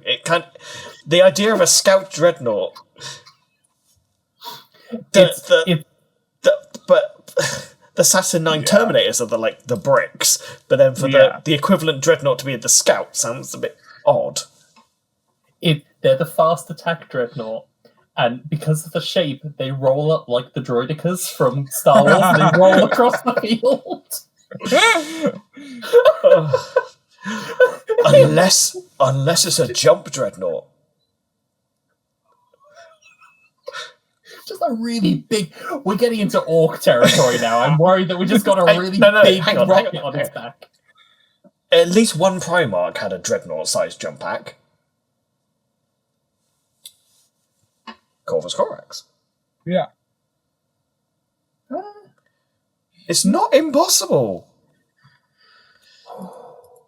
I mean, in a weird way, it would cut it. It would if the Saturn 9 is like a heavier than regular Terminator pattern armor, having almost the opposite for the dreadnought of the same style. It would be interesting. It would be weird. Yeah. Fast attack dreadnought. I'm calling it. If it's a jump dreadnought, that's it. I win Warhammer. If it's a jump dreadnought, everyone wins Warhammer because jump dreadnought is the dumbest thing I've heard, and I love it. But if it's true, my Alpha Legion are about to get a massive wave of reinforcements. Oh. Sure, jump dreadnought. Jump dreadnought would not have been on my cards for I guess it would almost be the equivalent of the Invicta. Yeah. Yeah, it could be. In a serious version of it, it could be the equivalent of the Invicta. It could be. You could have something. Which I know is not a dreadnought, but it. It's not, but it fulfills a dreadnought-esque role in the forward as a ops scout. Space Marines, isn't it? Yeah. It should have been a dreadnought. Yeah, probably. But it wasn't. I also personally, I absolutely love the Invicta myself. I think the I think the Invicta is great. I just don't think it needs the roll bar cage. I feel like it should have been a bit more enclosed. I like it. It's cool. No, I do like it. I like it as well for the pure amount of conversions I've seen where the Marines jumping out of it or jumping into it. There's so much potential in that kit. Yeah. And also, let's be honest, it immediately screams Alien, Avatar, all those kind of movies. The guys in the mech suits. It's just cool. Okay, I have been swayed. If it makes you feel happy, I'd be quite happy for them to have clear plastic sheeting for ballistic material or something. Clear plastic thing, that'd be cool. Yeah, that'd be fine. I can get behind that. I'd be fine with that. But yes, I think the Invicta's great. So okay. So we're predicting potentially a Saturnine speed dreadnought. Speed dreadnought. Wait, hang on. Is it White Scars? Oh my gosh. White Scars. To be fair, actually, it could be White Scars, because I think I have seen pictures of the old Saturnine style Terminator idea in white. I mean, the actual the art depiction of the Saturnine Terminator armor is from one bit of art, and it's salamanders on Istvan. And that is the piece of art which is for the Saturnine Terminator armor is the salamanders on Istvan, which kind of makes sense. If it was then going to be used, as that. Are we probably confident in saying that probably is the most likely thing to come directly out of it straight away? I think so. Yeah. Okay. So we're projecting that the most immediate thing that might come out of the Heresy release might be a new infantry kit with special little Terminators and special little dreadnoughts that may or may not fly. Which I'm not going to lie, is an amazing idea. Yep.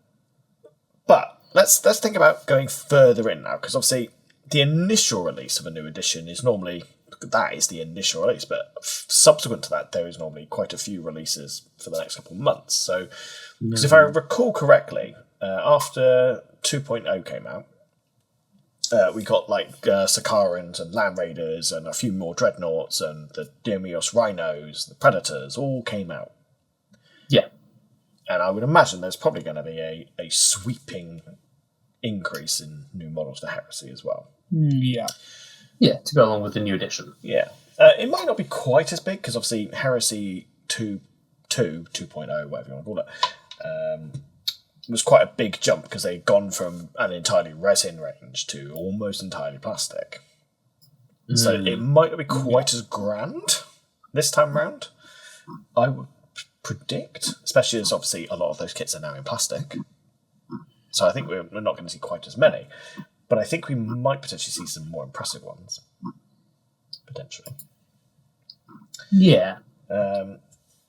So one interesting question will be is having more kits come into Heresy. Mm-hmm. Do we predict maybe that might increase the interest and support that we might see in Legions, because they are quite interconnected? I think they are very kind of interconnected ones. I think the push kind of from both. I think there will be an increase, but I don't know whether it will be ever be as huge. As kind of just any. Depends how successful this channel is. That's true. That's very true. But just from a GW perspective, it's harder to sell Legions probably than it is to sell, because Horus Heresy is a specialist game. Yes. In a way. Oh, it is part of the specialist games, I believe. Yeah. But it is still one though that gets front and center on the GW website. And there is a very obvious reason for that. Yeah. Whereas Legions is kind of buried away. Yeah. It is. In fact, it is very hidden away. Yeah, you've got to go through a few different layers, and unfortunately that is also very much reflected in. So we got 40k, Sigma, Heresy, Old World, Middle Earth, going to here. Where we go? Other games, and there we go. we have got to do a little bit of searching to find it. Yeah. Whereas I feel like it's kind of funny actually, because looking at some of the rules that exist around kind of Horus Heresy, it feels like Horus Heresy is to 40k what Old World is to Age of Sigmar, because it uses a lot of the older style of rules. It uses blast templates, it uses scatter dice, it uses a lot of things which... It is well known that Heresy, I believe, was based on 40k's 7th edition or something like that, or it took a lot from 7th edition. Yeah. And kind of continued it and updated it. Yeah. Which is also why it's been quite popular, I think, because I think...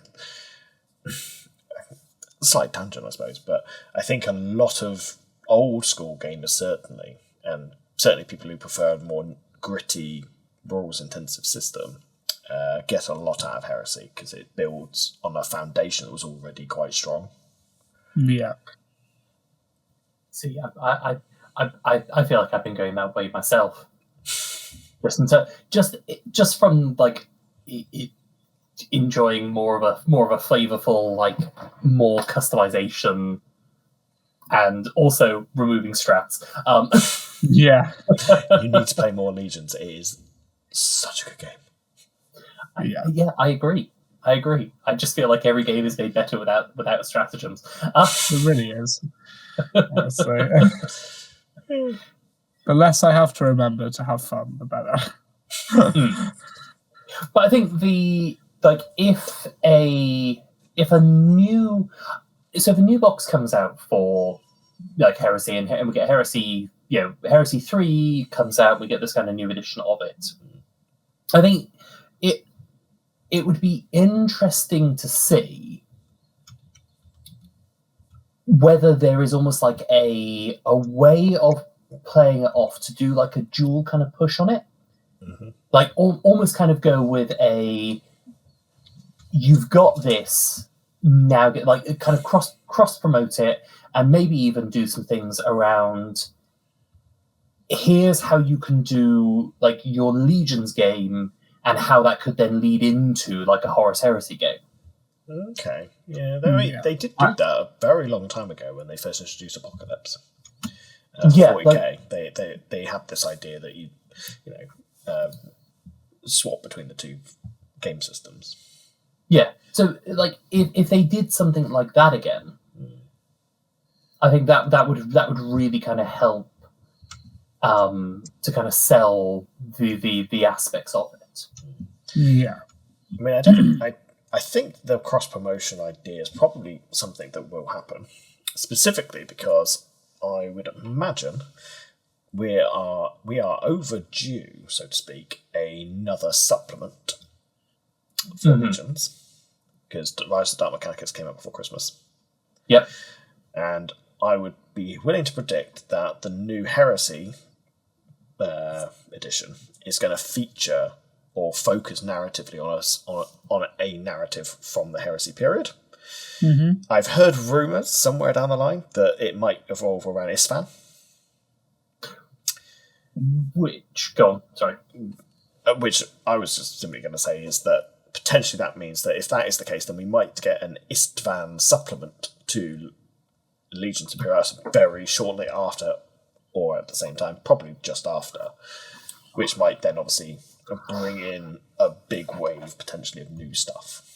I think would be a really interesting one to see, kind of like, so if they do if Istvan is the big push, and it would make sense. It's like it's one of the big battles, and like have that as because you kind of like weirdly they've been doing Terra as like their kind of big focus. So you've had a lot of for Legions then. A lot of cityscape battles. If they did Istvan, they could do a bit more kind of like of open plains and that kind of stuff. Yeah. And then do a new set of terrain that isn't here's your cityscape that you're fighting within. It's like here's your rolling hills and your and your stuff like that you could then sell a whole new set of terrain. Rather than selling your city tiles, you now sell your desert tiles. Yeah. Yes, and your hills and all that jazz. Yep. Yeah. Your ravines. Definitely think that is potentially possible. And I think it's probably about the right time, because I'm not convinced that we're going to see Legion's 2nd edition for a while. No. Like, I don't think it's going to be in the same cycle as the other major titles. Maybe it will. Maybe I'll be proven wrong, and this time next year we'll get a 2nd edition. But I'd be willing to bet that Legions might stick around a bit longer. So this could almost be like a nice tie it in with the Heresy 3rd edition as a way to update Legions a little bit at the same time. Yeah. And it also kind of ties in nicely with the idea that FAQ came out not long ago. Because that was the first FAQ since it's been released. So maybe that FAQ was to tidy up some stuff that they weren't planning on changing, and then we might potentially see an actual rules errata coming in at some point in the near future. I feel like whatever the other, I think, interesting one is going to be seeing what sticks around in this new version of Legions. Sorry, in this new version of Horus Heresy, because I feel like that will really reflect where they're going to take like Legions. Yeah. Because what I mean by that is, say for example, the new edition of Horus Heresy comes out, and they just gut Custodes. Like, they just get rid of Custodes.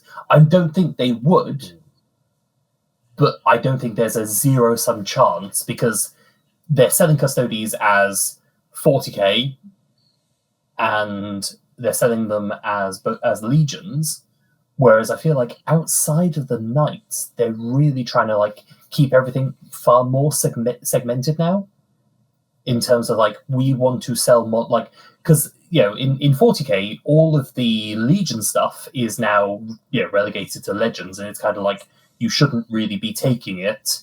It's not something that we sell. It's not intended to be kind of crossed between. Yeah. They're very much going for like, we don't want to cross the streams in terms of having an army that works between different systems. Mm-hmm. And I could honestly see potentially Custodes getting the axe and end up not being in the legions anymore, not being in Heresy, which means they wouldn't come to legions. I definitely see your point. I have an idea of how they might get around that if that's the way they want to push it. Mm-hmm. Yeah. And that is because obviously Space Marines exist in both systems. The way they've differentiated them, quite cleverly in almost a way, is that you obviously got the hyper chaotic chaos side, and you've got the Primaris. Whereas in Heresy, we've got the various armor marks to kind of represent the models. What we could potentially see, so for like the human forces, you've got Solar Auxilia, Imperial Guard. They are basically the same but different.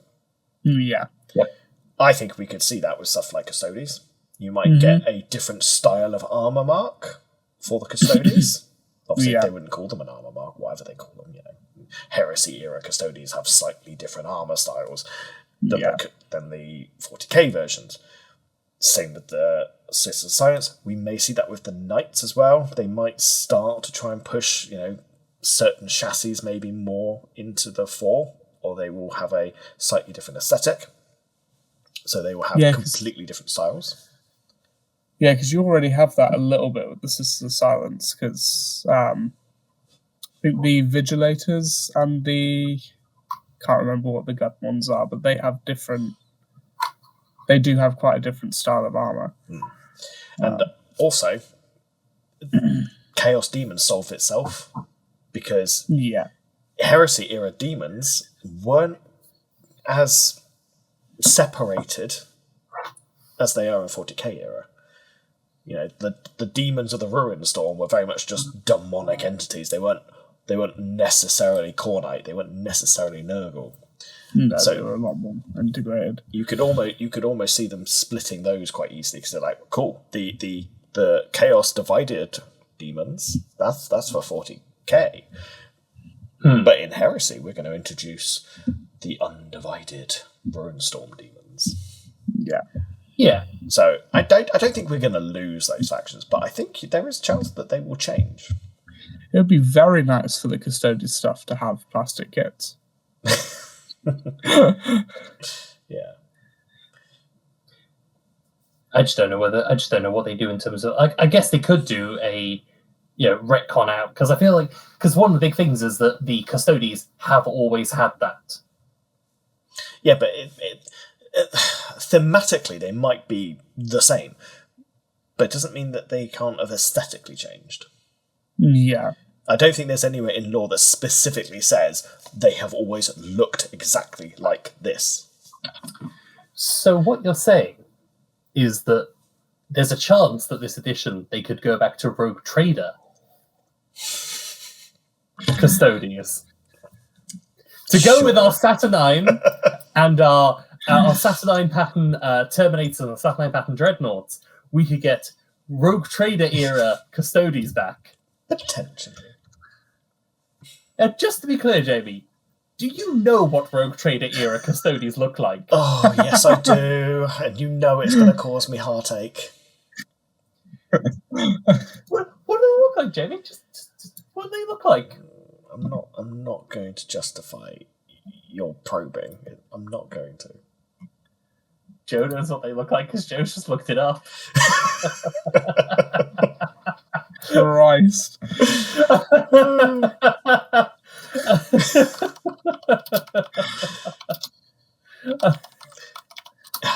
Look, we've seen what they can do. We've seen what they can do. Yeah. I have faith. Okay. I feel like you need to share a picture. Fine, send me a link. You really do. I don't want to share this horror. Anyone who feels like me, like this is almost heresy itself. I apologise. I agree entirely. Yes. Oh, they're beautiful. Mm-hmm. Are they? To whom? Yeah, John. do you want the official artwork? Just so you know, this model, and I'm sure. Well, hang on. This joke might work better with the artwork because I feel it's the one I think it is. Yeah, it is. Yeah. So this is a poster above John's bed. I will neither confirm nor deny it. John goes to sleep looking at this. It's there right next to my right next to my poster of the box knot. Yeah. Both of them. Oh God. Well, you actually have like a little box lot that you hide under your pillow, don't you? Yeah. You don't have a comfort toy. Hide under toy. my pillow. He gets his own little. He gets his little pillow. His own little pillow. It's like a little doggy bed, but for your dreadnought. You know that meme of the person who's like it's like shot from their perspective, and it's like me, my partner, and their like £300 like life-size Pokemon plush, and they're just like cuddled with it. Yeah. That's me, except for it's a box knot. No, it is. Except you're the giant plush. Yes, hugging a tiny little dreadnought. It's a little itty bitty box knot, you know, as a treat. Oh, okay. Right, let's try and get this back on track a little bit. So, I'm here to derail. That's it. You do it so successfully. I know, right? So, ironically, you do kind of lead me on to my next point nicely, which is to sort of, is there a possibility with the way things are going? Because Heresy, as a story, has been told. We more or less know what's happened throughout the Heresy, thanks to the books coming to a conclusion. We know the models that already exist, and we know that the probability is that those models are now just going to be updated now. The rest of the resin range is likely to come to plastic. Mm-hmm. Yeah. But in order to maintain interest going forward, Heresy's going to need to bring something new to the table, I think. Yeah. Is it possible that we could see a divergence in what we're going to start getting from Heresy and therefore Legions? Could we potentially see a move away from Space Marine releases? And I think we have one very important piece of evidence that is definitely on the cards. Dark Mechanicus constructs. Yeah. They've come out in Legions in plastic. I think that is telltale signs that other factions are starting to get some love in Heresy. Yeah. Yeah. I think so, definitely. Like, so the Orcs got a good amount of stuff, and obviously then the Mechanica. I'm honestly shocked that like we got that huge wave of Mechanicum stuff, and didn't get Dark Mech in Heresy scale. Like I'd have put money on the fact that it's like okay, it came out in Legions. Surely then that's just a short time between then that coming out and them getting something new in Legions, in Heresy. But the fact that they haven't is kind of wild. Yeah. Like, even like a character or two, I thought you would have got some Dark Mech like representation. Quite possibly. I mean, in fairness though, a lot of the Mechanicum stuff is joint between the two. It is, yeah. So like a lot of the Mechanicum kits technically are Dark Mechanicum kits.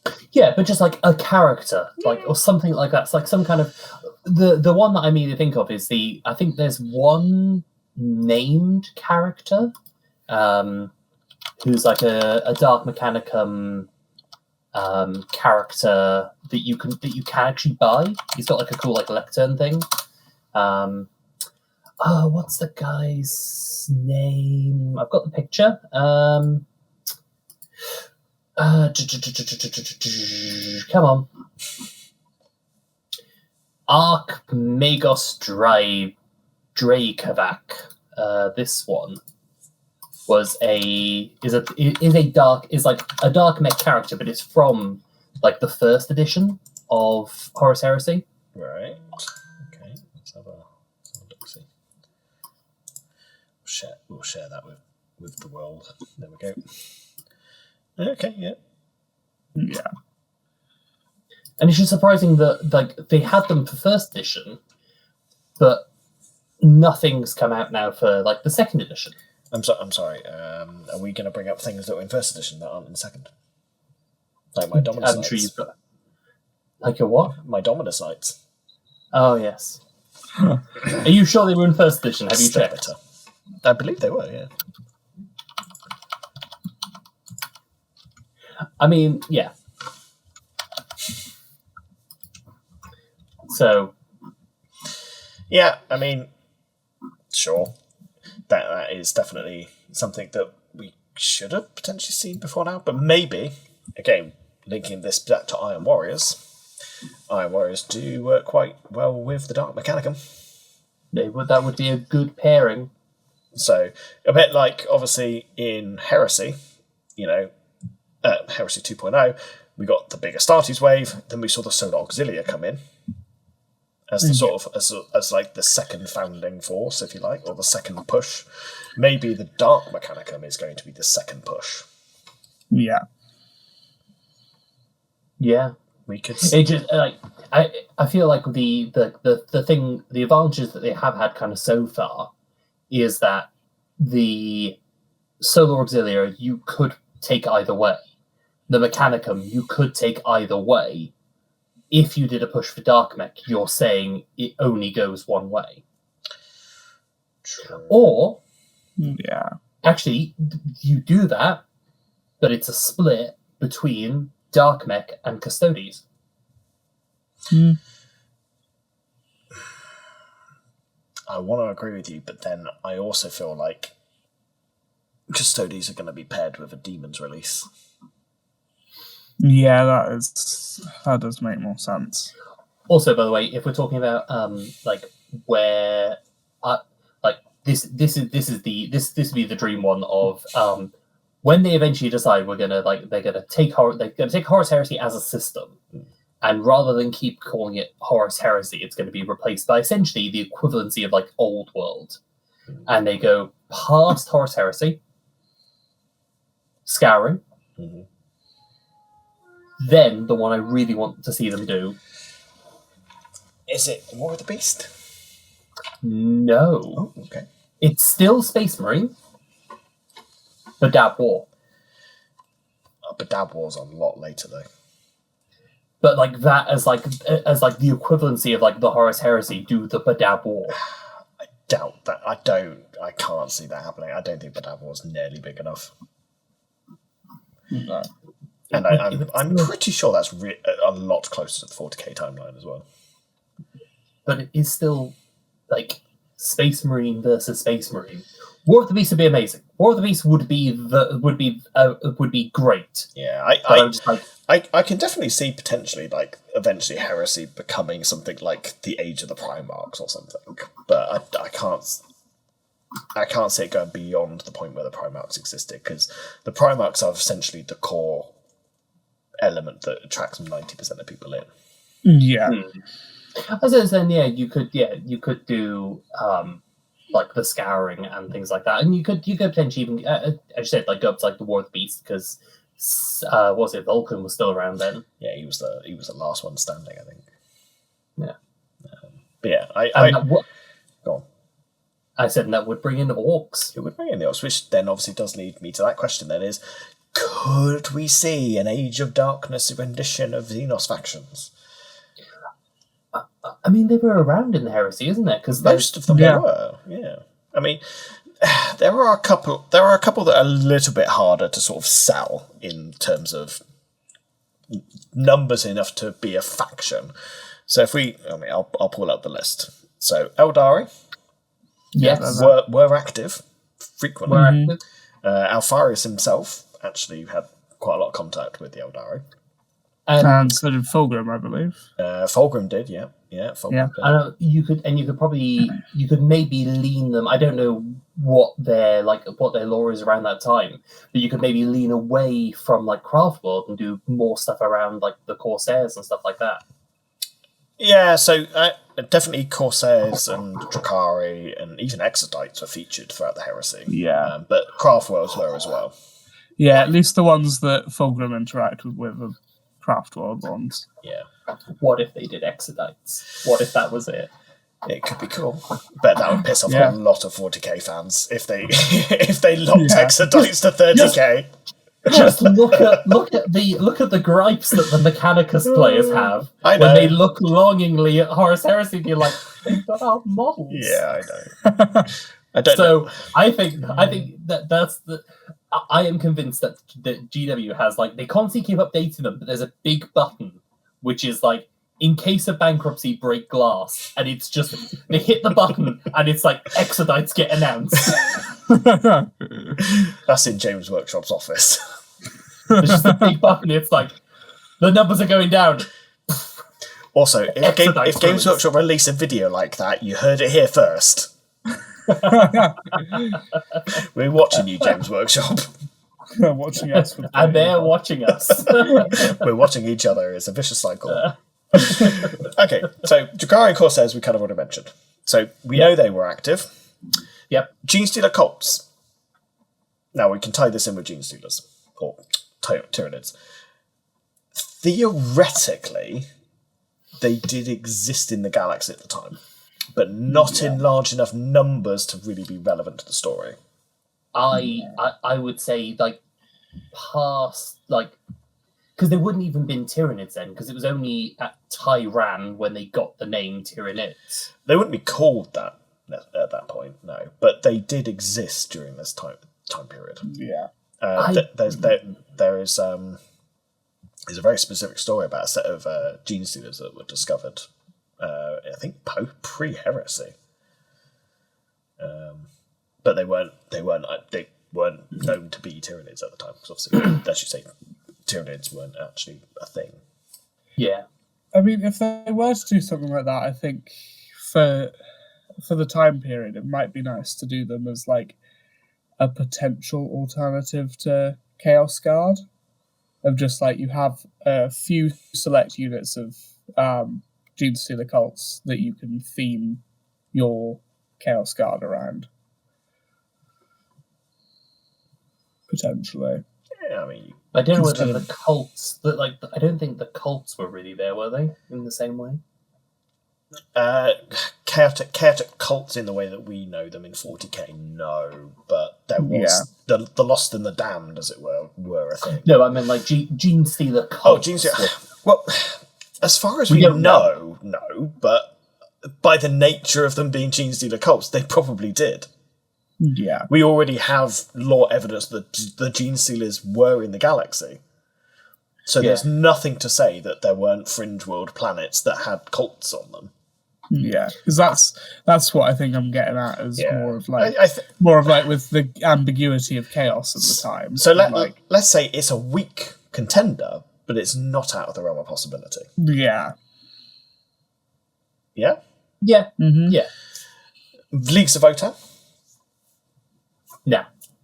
I guess. I mean, they because they're meant to be, I think, by new lore for them, aren't they? An offshoot of humanity that went to the galactic core. Yes, but they have been active in the galaxy basically throughout the time period. Yeah. But I think if they realistically, looking at it from like a meta point of view, I think if they were more popular, maybe, but I can't see them doing them with the popularity they've got. I mean, true, but I mean, the kind of idea that I'm going for is could they, not will they? Well, yeah, I think they could, and I think they have been retconned, so to speak, to be the squats of old. So, what if they come back? If in this hypothetical, if you're about to ask me, are they going to be the squats of the Rogue Trader era? That dreadnought's just. I'm putting you in a Redemptor dreadnought because they kill you faster. No,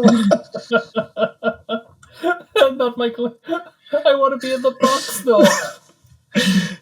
But the irony actually is, yes, I think you're right. That's exactly what they would potentially do, because as I already kind of alluded to earlier, the idea that you'd have completely separate lines. If they were to do it, they probably would look a lot more like traditional SWATs rather than the Votan as we know them, or should I say the King? I think they could, but they're much like Genes of the Occult. I feel like they're unlikely. Yeah, they're much more fringe case. Yeah. Speaking of fringe cases, Necrons. No. No. Some Necrons were active. You're going to say some Necrons were active. I feel like they're so tied, like their awakening and all that kind of stuff was so tied to like key events in 40k that it would almost feel cheap to be like they're around at this time. Well, we know one Necron definitely was. You get Trazen the Infinite, that's it. Yeah, but Trazen isn't a lone agent. He would have had armies. He would have. Okay. You get My Trazen. my point really is I think the Necrons are just as likely as Genes of the Occults. Yes. Yeah, I think okay, yes. But in the grand scheme of, we've got actually written about Eldari and then everybody else at this moment in time. Necrons are written about. What, in the Heresy? Not in the Heresy books, but there are stories about Trazen actually active during that time period. Yes. But no, not in the actual Heresy book series. From Trazen himself. But yes, in terms of factions that were actually featured in the Heresy book series, then currently we are stuck at Eldari, Drukhari, blah, blah, blah. Next one, though, is a definite yes. Because it's the boys. It's the boys. The boys. The boys. They are dead cert, yes. Oh, yeah. 100%. Honestly, I could, if they were going to do, if they just did Eldar and Orcs, I could honestly see that being a thing. Yeah, that definitely. Honestly, I think Orcs, Orcs on a popularity scale as well, are definitely even more likely than Eldar, I'd say. Yeah, I would agree with that probably. And they'd work really well in a Horus Heresy style game where you want lots of points, you want a big army, you want the green tide. Yeah. I think, before I go on to the last one, I think it would be... It could go down a line similar to the way Old World has started out. Whether it stays that way is another question.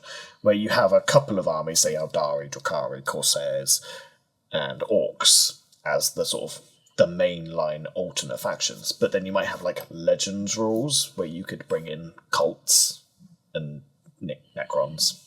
Yeah. It's minor offshoot armies that you can play, but they're not officially supported. They don't have they don't have official support. Yeah. They don't have anything. But there is one faction that I actually think is not realistic at all, and that's the Tau Empire. Yes, because they weren't around. Well, they were potentially, but they were an uncivilized species. Yeah, no, they weren't spacefaring anyway. Famously uncivilized. But I have a different faction to throw in. Okay. A different Xenos faction, which I honestly reckon almost could have a higher possibility. because it does not step on the toes in any way, shape, or form of something that exists in 40k. And I don't know whether I know they have been around for a very long period of time and have been mentioned about at least at multiple points throughout like storylines. And it would be the Hrud. Okay, yeah. Yeah. Because they're ones that are brought up and are like famous enough to have like a significant impact in other areas. I mean, maybe we're being too simplistic here. Maybe the possibility is that we're not going to get factions that already exist at all. Maybe we'll get new Xenos factions that don't exist in 40k. Maybe. I was saying, what are those ones that were the Mega Arachnids are a Tyranids equivalent. Yeah. If they brought out the Mega Arachnids, I would play Horus Heresy in an instant. Who were the ones that like had like the layer blade and things like that? They were called the layer. Yeah. Oh, okay, there you go. Like the layer. Yeah. Now, yeah. There's a famously infamous one that psychically enslaved humans that Horus and Sanguinius fought. I can't remember their name. If I remember right, they're like really skinny humanoids that use brain worm things to mind control people. There's a few alien races or Xenos factions that could fulfill similar roles to the 40k equivalents. Yeah, you could have, how you get, so you don't have Tau, but there was that one that you were talking about previously, which were like was it like humans and an alien race? Yeah, the Interacts. That fills your role of your Tau. Yeah. So in theory, maybe if Heresy gets big enough, they become their own 40k. Yeah. Oh, the Interacts would be a cool faction. Yeah.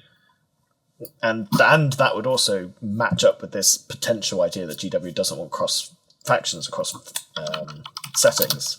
Instead of doing Xenos that already exist, they just bring out some new ones. Yeah. Which would then also hopefully mean lots of really cool new stuff for Legions.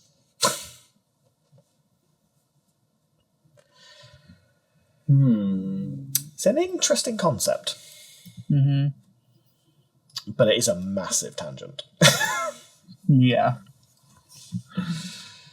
So perhaps we should try and rewind this and bring it back to the Legions. So I enjoyed that every conversation we have about Horus Heresy devolves into, but what if Xenos though? What if aliens? What do you mean heresy? Every conversation we have, it almost ends up with, why not Xenos? Yeah. Why not the alien? Which also does make me wonder why we've all picked non-Xenos factions. We like talking about Xenos, we just don't want to play them. I briefly picked a Xenos faction. Yes. We've all picked non-Xenos factions because we like new toys. That is also very true. Yeah. We like new toys. We like to get things. Yeah. That is true. Yeah. Although, I suppose most of us are using plastic, to be fair. We are using GW's plastic. I suppose if we were going fully resin, it wouldn't be an issue.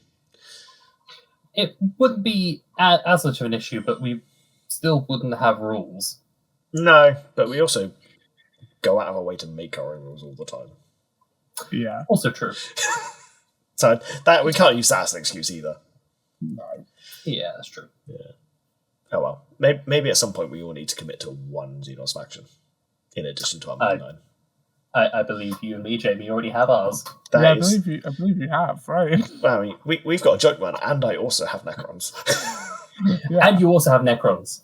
So I've got two covered. Okay, I'll just rep the boys. No, I can't let you have the boys anyway, because I was the one who wanted them first. You stole it. And I've got that on camera. You do, indeed. So you're not stealing. It's okay. I'll play the Necrons instead then. Should we swap? You can have Necrons. Yeah, I have got an army pretty much ready to go. You have got an army already.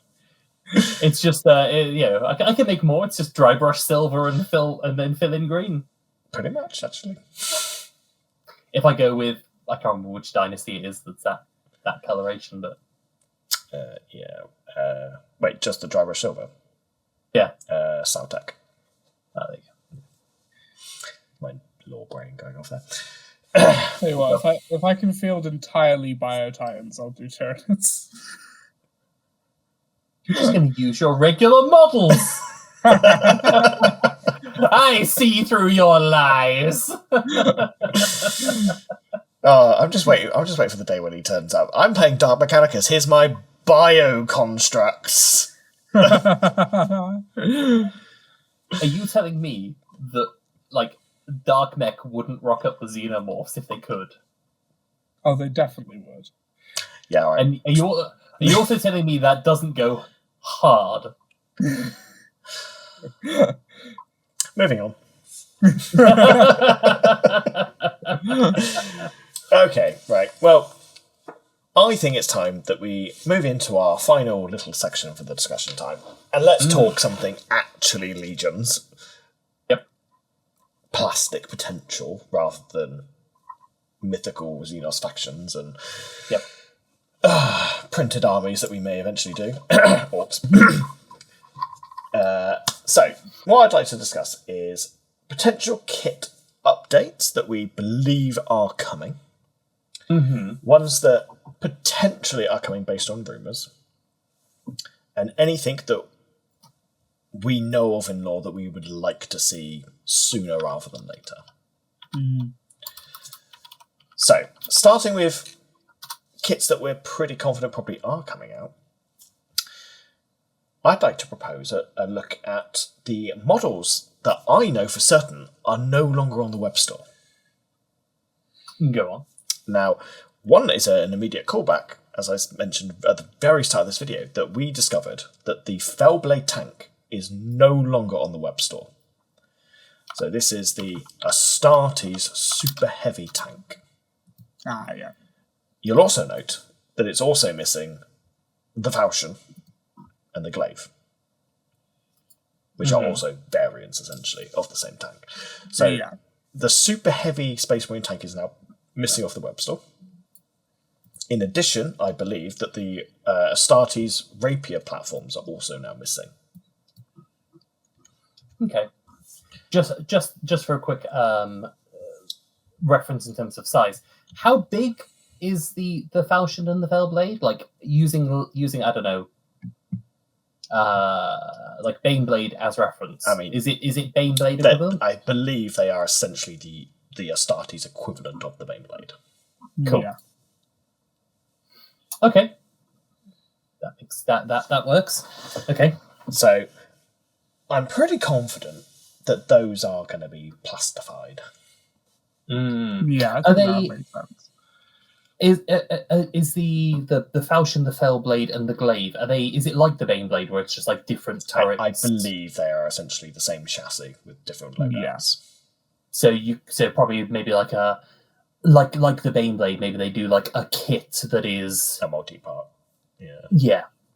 Or they might do here's your Falchion and then your resin kit, your Fellblade and your Glaive, or something like that, or like a Fellblade and then because they're still doing resin things as well.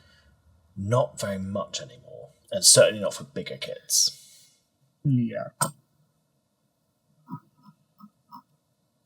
Yeah, I mean, there's I guess characters and things like that they're still doing. Characters are, but I'm not even sure how long that's going to last because there has been the odd plastic character here and there. Yeah. Okay. But yeah, those are the ones that I've seen that are missing on the web store at the moment. So we could potentially see those coming out. I don't think we'll see a Super Heavy in the starter box. No. Maybe the Rapier. The Rapier platforms I could see. Yeah, I See think that. that'd be a good addition to the starter box. Now, sadly for us in Potentially. Legions, we already have those, But yeah, Yes. but we don't have the super heavy. but it would potentially confirm, sort of soft confirm the backwards compatibility of the two. Yeah, By having things plastic. Work both ways. yeah. Which I think Yeah. we're pretty confident is the case anyway. Yeah, I'm confidently wrong, but that is what they said. I hope you're confidently correct for a change. Yeah. And if that is true, then Darkware players rejoice. Yes. Might actually get some models. So as far as I know, those are the primary missing vehicle units from Space Marines at the moment, although I haven't done an extensive search because the Heresy collection is huge. It is huge. It's also the issue of how do you find out what's no longer there? By already knowing what it is and searching for it. Yeah, okay. Exactly. Yeah, that does rely on me knowing what was already there. Because I only found out about the Fellblade because I wanted to show Els what a Fellblade was, and I just decided to click onto it on a live stream, and it was gone. And the only reason I know about the Rapiers is because I was looking at them because I have a little desire to do a 28mm scale equivalent of my factions. you know, Jakara Knight, little Auxilia. I'm not going to do it anytime soon, but Warhands. I'd love to, but not unless they release them in plastic. Yeah, that's fair. Yes, so moving on from those, because those are the only ones I know about. Unless you guys know of anything that's missing that I don't. Honestly, no. Okay. No. Because I'm not quite as religiously, funnily enough, not quite as like on there looking at those particular ones, but I will endeavour to keep a closer eye on it on the off chance. It is worth having a little gander. And ironically, that would also complete the 28mm scale version of the Astarte support box for Legions, which comes with the Leviathan Dreadnoughts, which are now in plastic. The Rapier batteries, which we've just predicted might come in plastic now. And they only a few weeks ago announced the Tarantula batteries were coming into plastic. Yes. So that would actually complete that transition from 8mm to 28. Yeah. So hit everything on there. Everything on there is done. Okay, so in terms of the fan theories and the rumours, we've already discussed, obviously, the possibility of Mark IIs, Space Marines, Saturnine pattern Terminators and Dreadnoughts. Yep. There is one more rumour I have heard, though.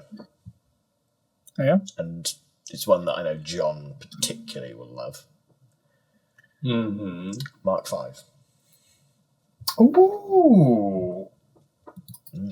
I do like a Mark V. Yeah, there has been the odd rumour floating around that Mark Vs might appear during this new edition. I don't know whether that would be in the early stages or whether it would be like the Mark IIIs for the current edition, whether they'll come a bit later. Yeah. But I'm going to struggle to see them being translated to Legions. Unless we go back to what you mentioned about the original. Is it the original epic where each mark had their own stats? No, that was a fan creation, of somebody who essentially made Horus Heresy, but for epic. Right, okay. And to get around the fact that you didn't have as many options, they then had every pattern of armor with slightly different stats at epic scale, and I lost my mind staring at it. But maybe that could be a thing. I can't see them doing that. That's silly.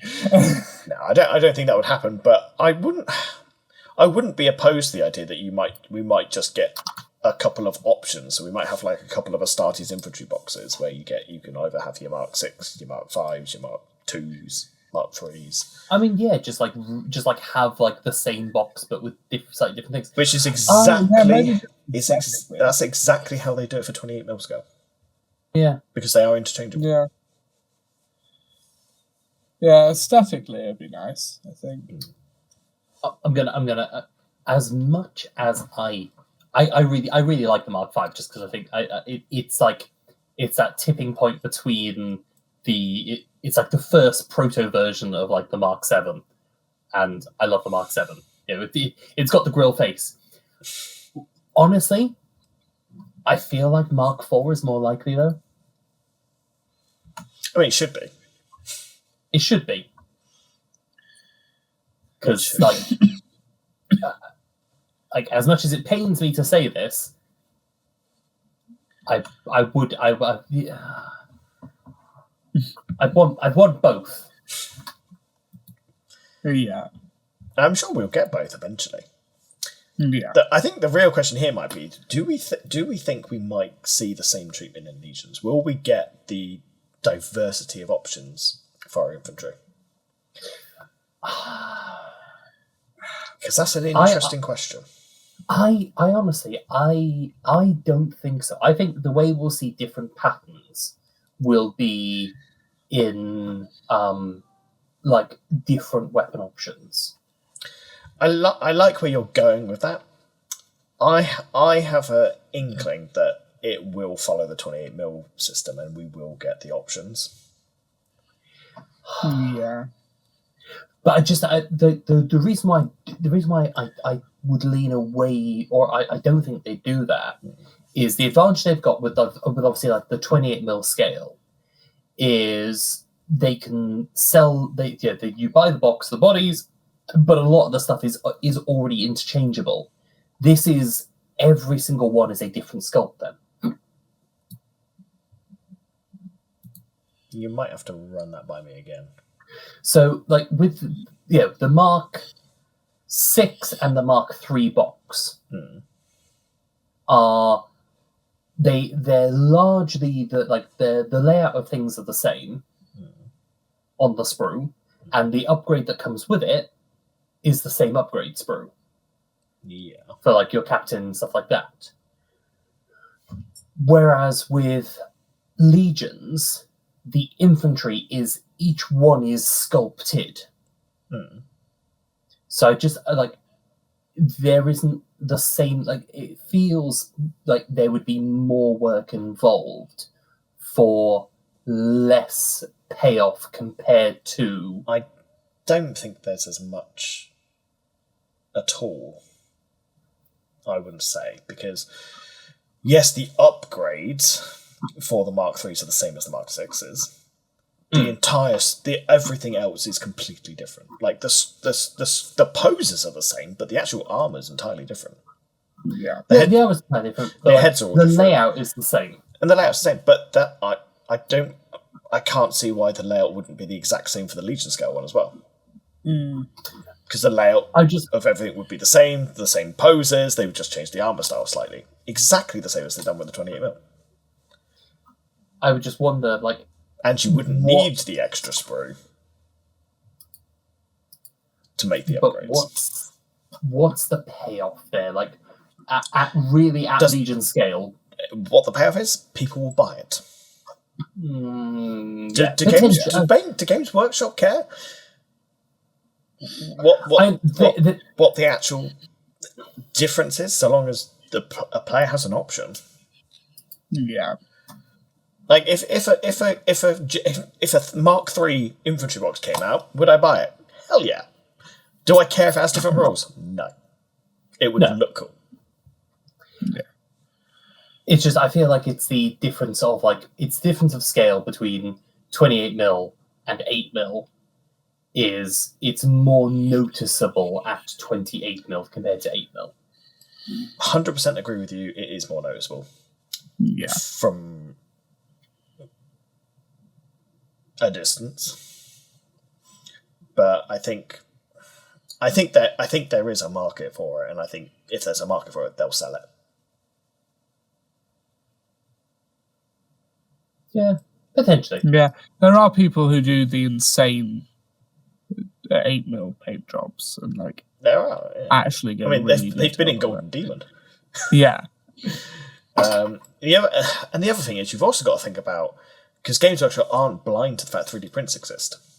How many people are doing Mark 6 3D prints? there's a lot of other marks being done. Yeah. Primarily Mark 3s, 5s. Yeah. It's a market they're not selling to.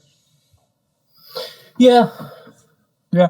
I mean, the thing is, even if it's not terribly noticeable, people will do it just to be like, yeah, I've themed this army around this. This army uses my army uses this mark. And don't forget, we're in the age of social media. We take our pictures really close. Yeah. And that's where a lot of people get their fix, is showing off their models. It's not just about the game and viewing it from 6 feet away or 2 feet away or whatever it is. It's also painting it and showing it off. Yes, I guess. And I think from the context of our channel as well, when we start doing the battle reports and all that stuff, there are going to be close-ups. You will see the difference. Yeah. Mm. And again, Legions is a narrative game. We look closer at the models because we're more interested in them. They're not just tokens. They're not just tournament pieces. And it will be like that thing of like, this character goes in this book with like unit of this mark thing, and people will want to recreate that. Like, don't get me wrong. I don't think that you're necessarily wrong. You probably are right. Yeah. But I think there is a good chance that we could see it. Yeah. Yeah. There's a chance. Yeah. I think there's a decent chance. I think your perspective is probably 60% correct. Or 60% likely to be correct. But I think there's still at least 40% chance that we could see a Mark III kit or a Mark III infantry box. I think, at least from, I guess, trying to view it from like GW's perspective, is like the effort that's put into making that sculpt, and essentially because like it's not just because that requires a whole new set of like dies to be made. It will, yeah. And it's I guess from their perspective, it's then a cost benefit analysis of, is it worth making that new die? Yeah, and I think you are right. That's obviously exactly how they're going to look at it. I think they're probably I think it would sell, and I think they would make money from it. I think they would be able to convince themselves to do it. Because, as I say, there is already a proven market online, because that is what so many 3D printers are doing. Yeah. I mean, there's also an argument there in terms of, from a 3D printing perspective, if you're not doing the thing that GW is doing directly, it's harder to come down quite as hard. And that's also another reason why GW would want to do it.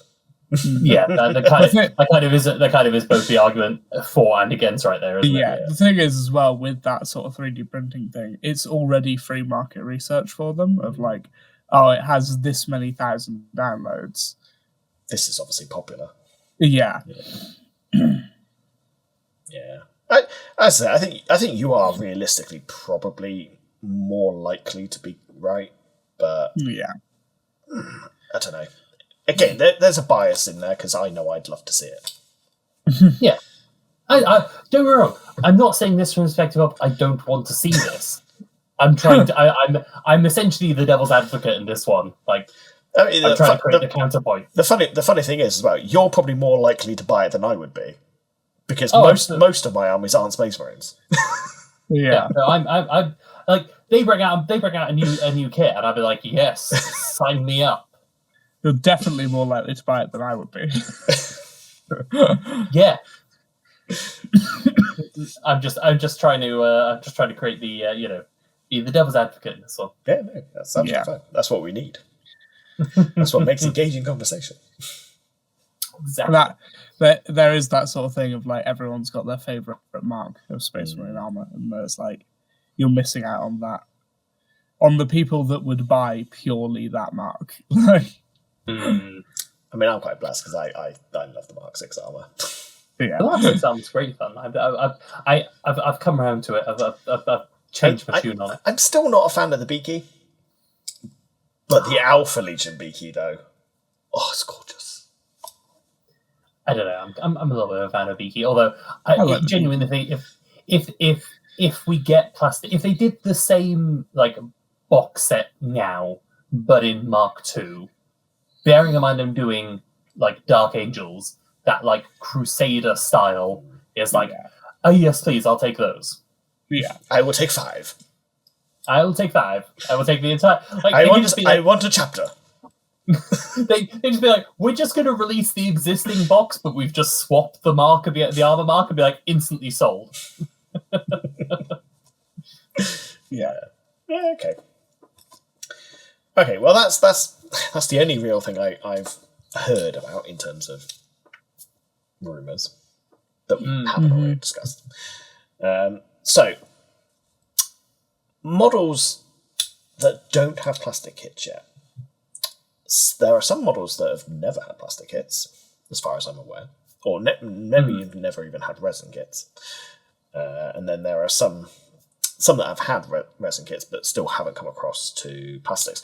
Now, this is primarily the specialist units for the chapters, is what I'm thinking of here. Yeah. So you've got stuff like the Fulmintarus and the Tyrant Siege Terminators for the Ultramarines and the Iron Warriors, respectively. They're very similar, like Siege Terminators. Mm-hmm. And obviously, I'm familiar with one of those. I'm not familiar with the other. Yeah, the Ultramarines one was a new one. I hadn't heard of them before. So there, and obviously there are so many other Terminator variants from all the different legions. So many. Like, was it? Is it the Palatine Spears or something? Which are the Emperor's Children. We got the Keshig, which are the White Scars. The Linnaean Terminators for the Alpha Legion. I'm trying to think of any more off the top of my head. You've got Death Guard have their I can't remember the name of them, but they have scythes. Yep, I'm not sure if they have the same name in the Heresy as they do as the No. Okay. You've got the Justarin for Sons of Horus. Yeah, the Cenobian. The what? The Cenobian. Cenobian. The Inner Circle Knight Cenobians for the Dark Angels. I think did the Thousands. I know the Thousands does have the Sekhmet Terminators. I'm trying to remember if the Scarab Occult were 40k or whether they actually also had those in Heresy. I think I think it's just the Sekhmet. Could be.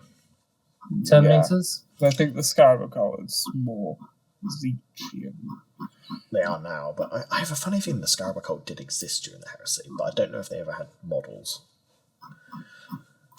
They currently don't have models, I'm checking. But anyway, so lots of different Terminator variants for pretty much every Legion, if not every Legion. Let us know. I think every Legion had its own. Yeah. I might have a funny thing. I want to say one of them doesn't. Jamie. Plastic Red Butchers and Horus Heresy, the 440k. Oh, please. I just want that for the meme. World Eaters players continue to sob. Oh, I just want that to happen just so I can laugh. I believe from a quick Google, they are the Grave Warden Terminators, is the Death Guard ones. Okay. Oh, I know. Wait, I could be wrong, though. Raven Guard? I have a funny feeling they have a specialist Terminator unit. Let me see. I've got they don't have models. Yeah. I've got a picture in my head. I don't know where it's from. That's the problem when you do all this all the time. Random pictures of models you've seen in your brain that could also just be someone's conversions. Deliverer? Possibly. Maybe. Of course, the dangerous thing here, John, is you're searching for Terminators that no longer appear on the web store. Which means the Deliverers. Yes, the Deliverers are Raven Guard that wear Terminator armor. Okay, anyway, let's. Oh, they're red and black. let's move on from the Terminator, so to speak. So there's a massive array of Terminator sculpts that could come out. Mm-hmm. Yep. Now there's an inherent issue with that as well. It's the same issue we had with Primarchs. How do you trying to do box the them? Legion scale is like, how Unless the answer is, of course, you have, and this will tie into some of the other units in a minute, you have a Legion-specific box that contains your Primarch, a full set of Terminators of whatever flavour, and a full set of your specialist unit. So to use the Alpha Legion, for example, you would have the Alpha Legion box, which comes with Primarch Alpharis, maybe Almagon too, because why not? You would have a set of 8 bases of Linnaean Terminators and a set of, say, maybe 8, or maybe you get 2 sets, get 16, I don't know, bases of Headhunters. Yeah. Yeah. Your Blood Angel's equivalent would be Sanguinius, which I would imagine would look amazing. Oh, absolutely. You'd have their Terminators, and then you'd have their specialist Encarmine Blades, I think they were. I think. Yeah, I mean, if you're going to do Blood Angels, though, like you could definitely do the Terminators. It would be a real shame if you didn't do like is it the Dawn Guard, like their pre-Sanguinary Guard equivalents? Possibly, yeah. But whatever flavour it is, that's potentially how you could potentially get away with solving the Primarch and the Specialist unit problem. You just bang them all into a box. Yeah. For Legion scale, obviously. Yeah. Again, I'm gonna briefly be like, okay, so the Devil's Advocate comes out again. The inner project manager kicks in apparently. Do you know what's going to happen, right? You're going to start off normally. You're then going to go into a box knot. Then you're going to be upgraded to a Redemptive Dreadnought. And then, at this point, once I get tired of you being the Devil's Advocate, you suddenly become a Hellbrute. I knew that was exactly where you were going. I'd make a great Hellbrute. Oh, I know, so much fun editing this. So, yeah, you've got to do it. What I was actually going to say is, I feel like that box is the only probably logical way to do it, is to sell it like that. But I think the issue is, from GW's perspective, at the moment, everything they sell can be used universally. Yeah. In terms of Legions, yes. In terms of Legions. But every other game system doesn't follow that pattern, so why does Legions? Because every other game system is bringing in more money than Legions. Potentially. Yeah. I just think that from GW's perspective, because I was like, that is 18 boxes that are all unique for a specialist game that, if you're doing Primarch, they're only going to sell one of.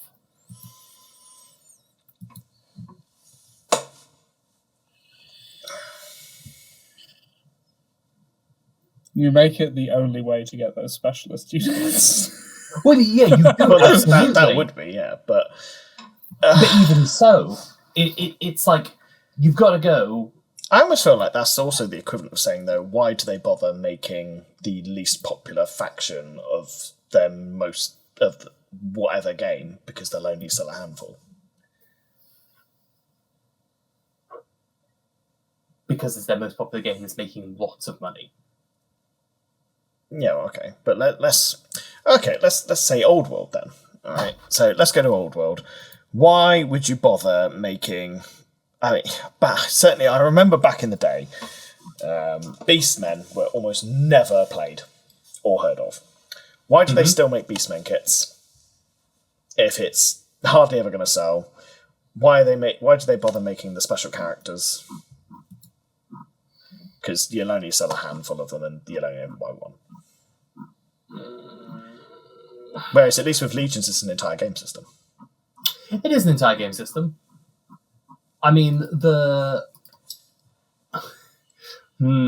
is this the monkey's paw that you get? You get them, but they're in resin. No, they won't. You wouldn't do resin at that. They're still making new resin kits though. Not at that scale. Not at that. No, we know how difficult resin is with a 3D printer, and 3D printing resin is better than their resin. Yeah, I don't think there's any chance in hell they would even contemplate doing a 8mm Alfarius with the pale spear. That wouldn't even survive the boxing process, let alone transport.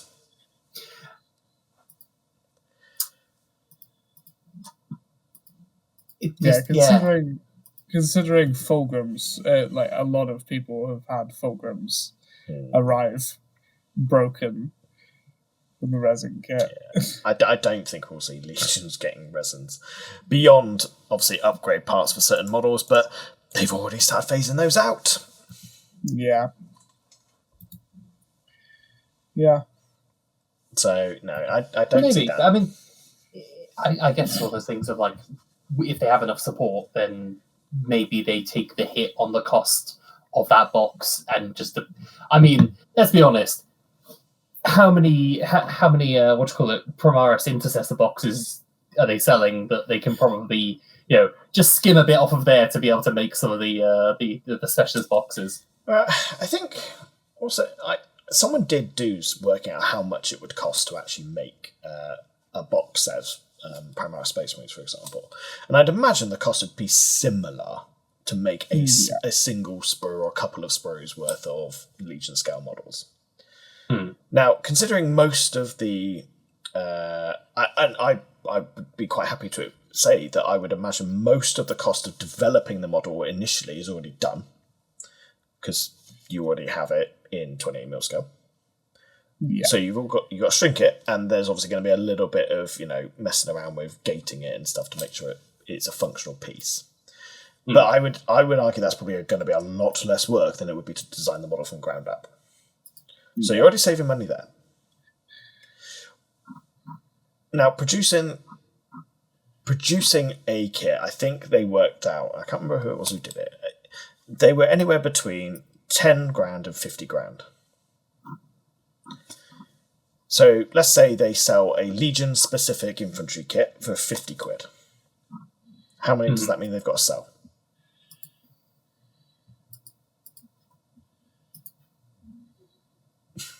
I don't know. 1,000 boxes. 20 past time. So they'd only have to sell 1,000 boxes to break even, in theory. Okay. It's not beyond the realm of possibility. Not beyond the realm, but yeah. No, it also, like, there's that thing of, like, you don't necessarily have to keep you don't have to keep the same amount of those boxes on stock as you would, like, Primaris Intercessors. No, I would almost imagine something like that would almost be HQ only. Yeah. Web store only. Yeah, web store only.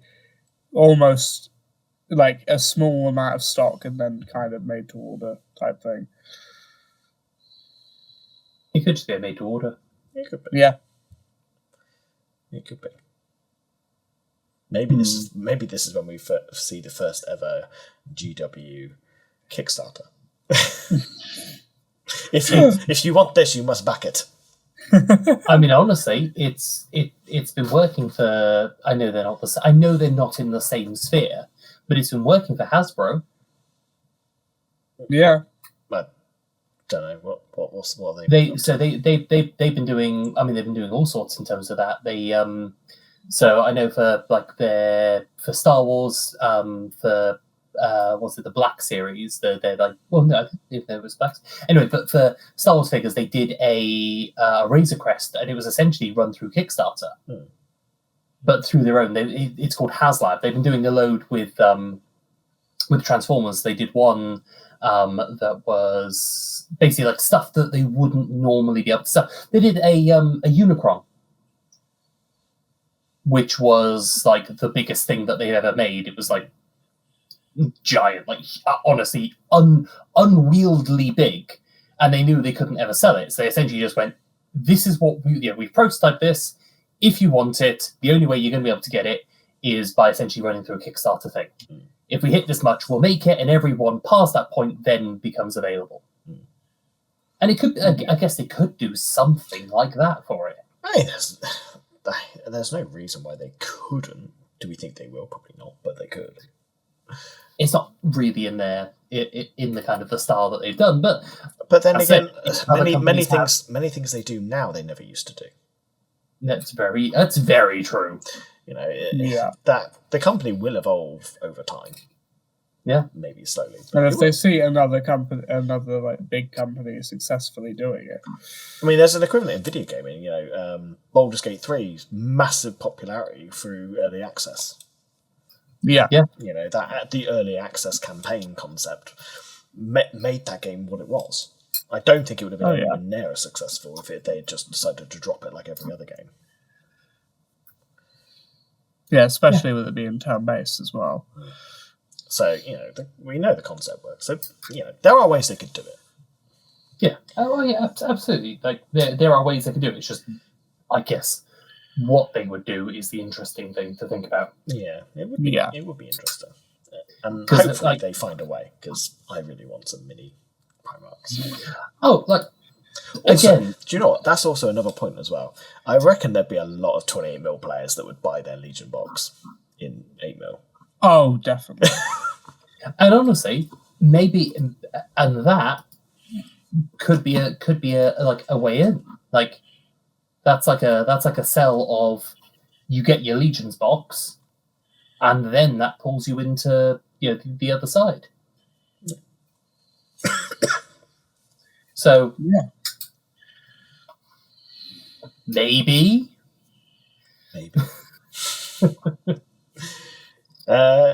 So kind of getting back on track now because we got massively sidetracked again. This episode has been full of sidetracks. Yeah, it's been a delightful ramble into sidetracks. Yeah. Last week we had great transitions throughout. This week it's just all over the place. Yep. Oh, this is what happens when you get us talking about things that have only just happened. Or won't even happen yet, or hasn't happened yet. Speculation. When we sit and we pontificate on these things. It's chaos waiting to happen, really. It is. Yeah. And I've managed to stay off a massive rant about knights.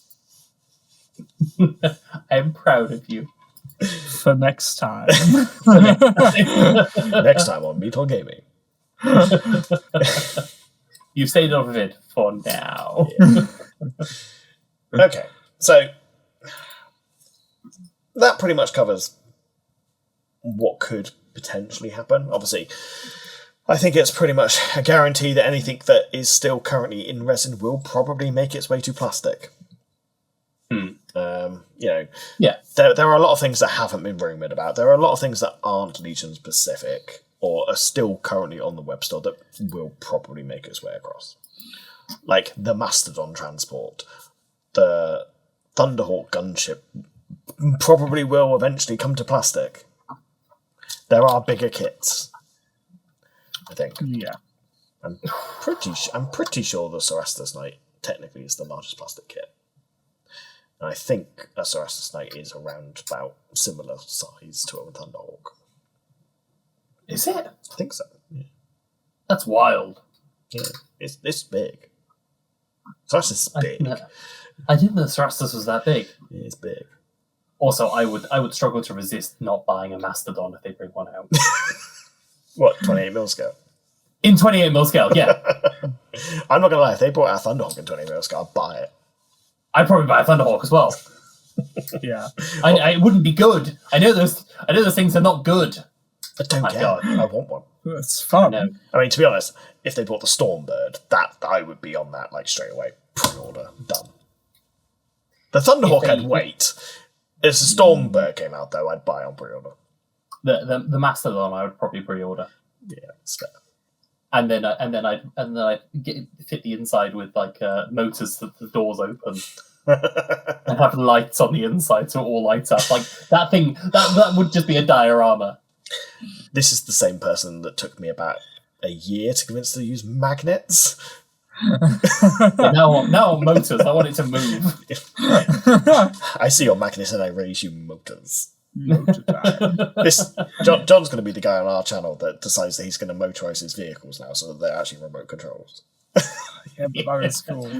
Little drivable Rhino. They are epic, but that's so much effort. If you want to do that, go for it. The hover tank, the Tau that's actually the Tau Devilfish that can actually fly. The Tau Devilfish that's a real life drone. Yeah. Well, if you want to make it, cool. You do that. Just a casual challenge, yeah. Okay, cool. Right. Well, I think that is probably time to press on now and finish up today. Because I think we've talked quite a lot. We've speculated on a lot. We have tangent after tangent after tangent. Yep. So I think it's probably time to wrap up. I think that's good. Cool. Yeah. I will see you over in the round table in just a moment. See you over there.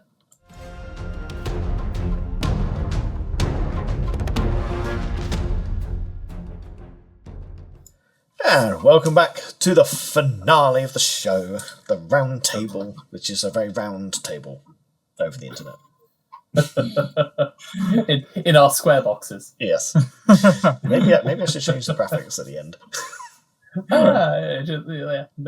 Maybe. It might be hard though when you're inside a dreadnought. I mean, true. yeah. I'm already a box. You are a box of boxes. Okay. So, we have had a interesting journey through the realms of heresy, actually, and trying to work its way into Legions, but the sidetracks have made it difficult to keep on the Legions train a lot throughout this video. And I can't entirely blame John. Definitely myself and Joe have contributed, but I feel like John is the primary culprit. Yeah. I have been chaotic this section. I apologise. Yes, you've taken over from Al in that regard. Yeah, I'm just making sure that we that element isn't lost. You know? Well, I suppose we need the chaotic energy. It's in the background. We After all. do. There you It's go. true. So, yes, so we started the show, had a quick look at some photos from a battle me and Els played out and discussed the update on the custom mission rules that I spoke about a few weeks back. Mm-hmm. And we also had a little gander at the current 40k releases because I had to gush over a brand new night. It's a very nice night. That was my tangent, definitely. We also accidentally discovered, we think, what the new Chaos Knight is going to be. Mm-hmm. I mean, yeah, I feel like that's pretty high chance. Pretty now. solid. Yeah, I think we've pretty much guaranteed that's what it's going to be. You saw it here first. Yep. We then moved into basically Heresy 3, 3rd edition, and started having a chat about see what that is going to entail, what we think might be involved in that, how that might impact Legions, laying claim to the phrase heresy and hearsay more than once. 3rd time now, I think. And we also had lengthy discussions about what could potentially come in both Heresy and Legions, including some wild theories about unique Xenos races. I mean, I don't think it's one of our sessions if we don't go into the idea of Xenos at this scale. Mm-hmm. Yeah, it always happens. It does. And then we obviously had a look at speculating on what could be around, and we've potentially got an idea of maybe what might be coming out relatively soon. I think obviously Dark Mechanicus is pretty good shoe-in, I think, to be quite soon. Yeah, based on trends. Based on trends and, kits we already have now. So, If I were to say to you guys, what is the kit you want most? What would it be? Oh, that's a good question. So, is this from Legions or is this from? So, from the perspective of what we think will come from Heresy, of the kits that we believe will definitely come at some point, potentially in the 3rd edition of Heresy, what is the kit we would like to see that we could translate into Legions? I think of ones that I think we're likely to see, keeping ourselves in the realms of high possibility, I would like to see the Legions. I'm gonna slightly potentially either kind of 2 here or the Despoilers or the Destroyers. Mm-hmm. So they basically the main one actually I like is the Despoilers. I would really like that ground infantry assault. Mm-hmm. So that I can they're cheaper than your cheaper than the I was going to say cheaper than the jump equivalents, and have them as this kind of the assault kind of the on the ground assault unit, Land Raiders full of guys. For anyone that's more coming from the 40k side of things, we're basically talking the Heresy equivalent of assault intercessors with chainswords. Yeah. Which is a lot harder to say than just desolators. Yeah. Yep. Okay, cool. So, Choppy Boys. Choppy Boys. Okay. Joe, what would you like to see? I would really like to see all of the Legion-specific Terminators, the bodyguard units, because I love those as a lore point. I really like the idea of the Primarchs with the whole retinue. But if I said pick one, the Phoenician Guard. okay. Yeah. Okay. What about you, Jamie? See, I've got most of the Soda Auxilia stuff I'd like, that I think I'm going to get. I don't think I'm going to see anything new for Knights anytime soon. I don't think we're going to see any Plastic Titans yet, although the hope is there and the rumours abound. So, it's got to be an Astartes thing.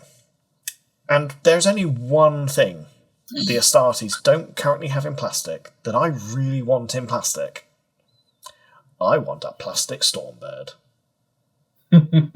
Yeah. And I don't think that's out of the realm of possibility, but I might be grasping at straws there. Yeah. That's fair. So yeah. That's the only thing I'd be really interested in if that came out. I'd be like, yep, cool. I'm going to buy that right now. What about potential things for Legions you'd want? Legion, yeah. Stormbird. Yeah. But the Stormbird's already in plastic, isn't it? No, John. That's the one that I made out of a 3D print. Sorry. Forgive me for getting the Storm Bird and the Storm Eagle confused. No, I'm talking about the big birdie. The big one. The big right. birdie. That makes way more sense. Yeah. I was like, why are you saying about this thing that we've already got? I mean, technically we do, but it's not plastic. Yeah. But yes, I would like a plastic version. Because I like my flyers. I just want more flyers. Flyers are cool. Yeah. You just want the bigger. You just want the bigger Thunderhawk. Pretty much, because at the end of the day, for my Space Marines, I want them to be an aerial assault force, mostly infantry and dreadnought based. I already have all the infantry I kind of want. I pretty much have all the dreadnoughts I want. I just don't have the big flyer.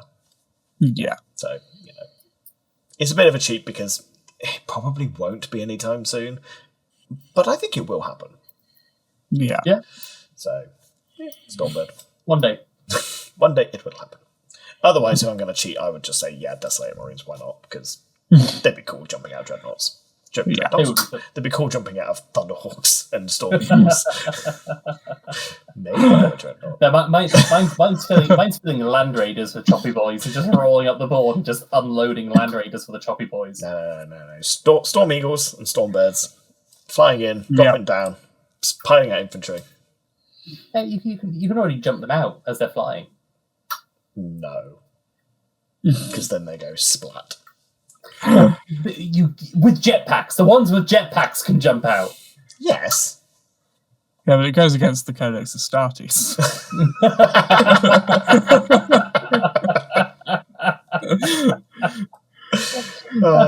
I'm just gonna have a picture of Leandros now, just over Joe. Leandros. Oh dear. Okay. Amazing. That was fun. Right. Do we have any final predictions about what might come in either Heresy or Legions?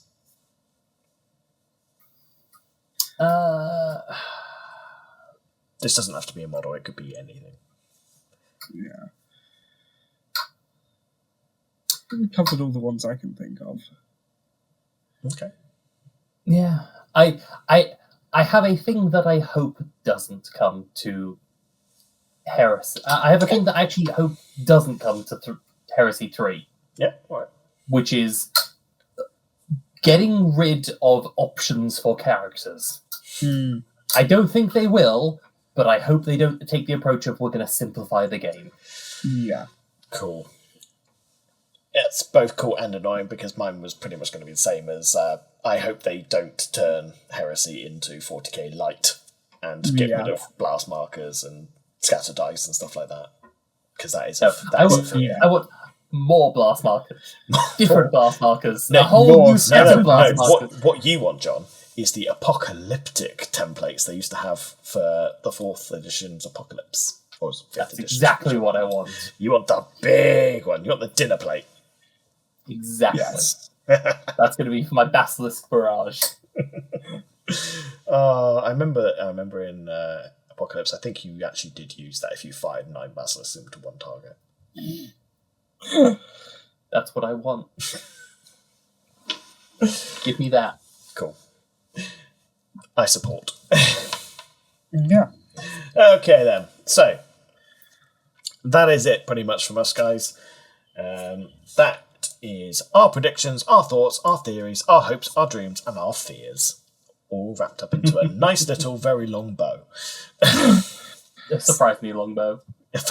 Very long bow. Okay, so the only thing left for me to say really is for you guys at home who have watched this, if you would like to leave us a comment down below and let us know what you think is missing or needs updating in 28mm scale, various kits, and how those kits may or may not translate to Legions, that would be great. Let us know your thoughts and opinions of everything we've said, and berate us for the amount of tangents we go on. But beyond we'll that, just go on more next time. Yes, probably. So, obviously, final notes from us. Obviously, please do send us in some photos. Please, we need photos from you guys. We are done looking at our stuff, and maybe you are too. Show us your stuff. Yes, so that we can feature those in our Tankard Talks. But other than that, please do remember to obviously like, subscribe, follow us on our various socials, in which you can obviously use to send us images that we've just asked for. You can find us over on Instagram, Facebook, TikTok, and Twitch. Although, as of this recording, most of those platforms are slightly quieter at the moment, as the Mead Hall main studio, which you can probably see is an absolute mess behind me, is being moved. So those will be a little bit quieter at the moment, but should be back up and running next month. Other than that, I'd like to say a very final thank you very much to you guys watching at home and to my team. I have been your host here, Jay, and I've been joined by John and Joe. Thank you very much for joining us, and goodbye, and we'll see you next time in the Mead Hall. See you next time. Ta-ta.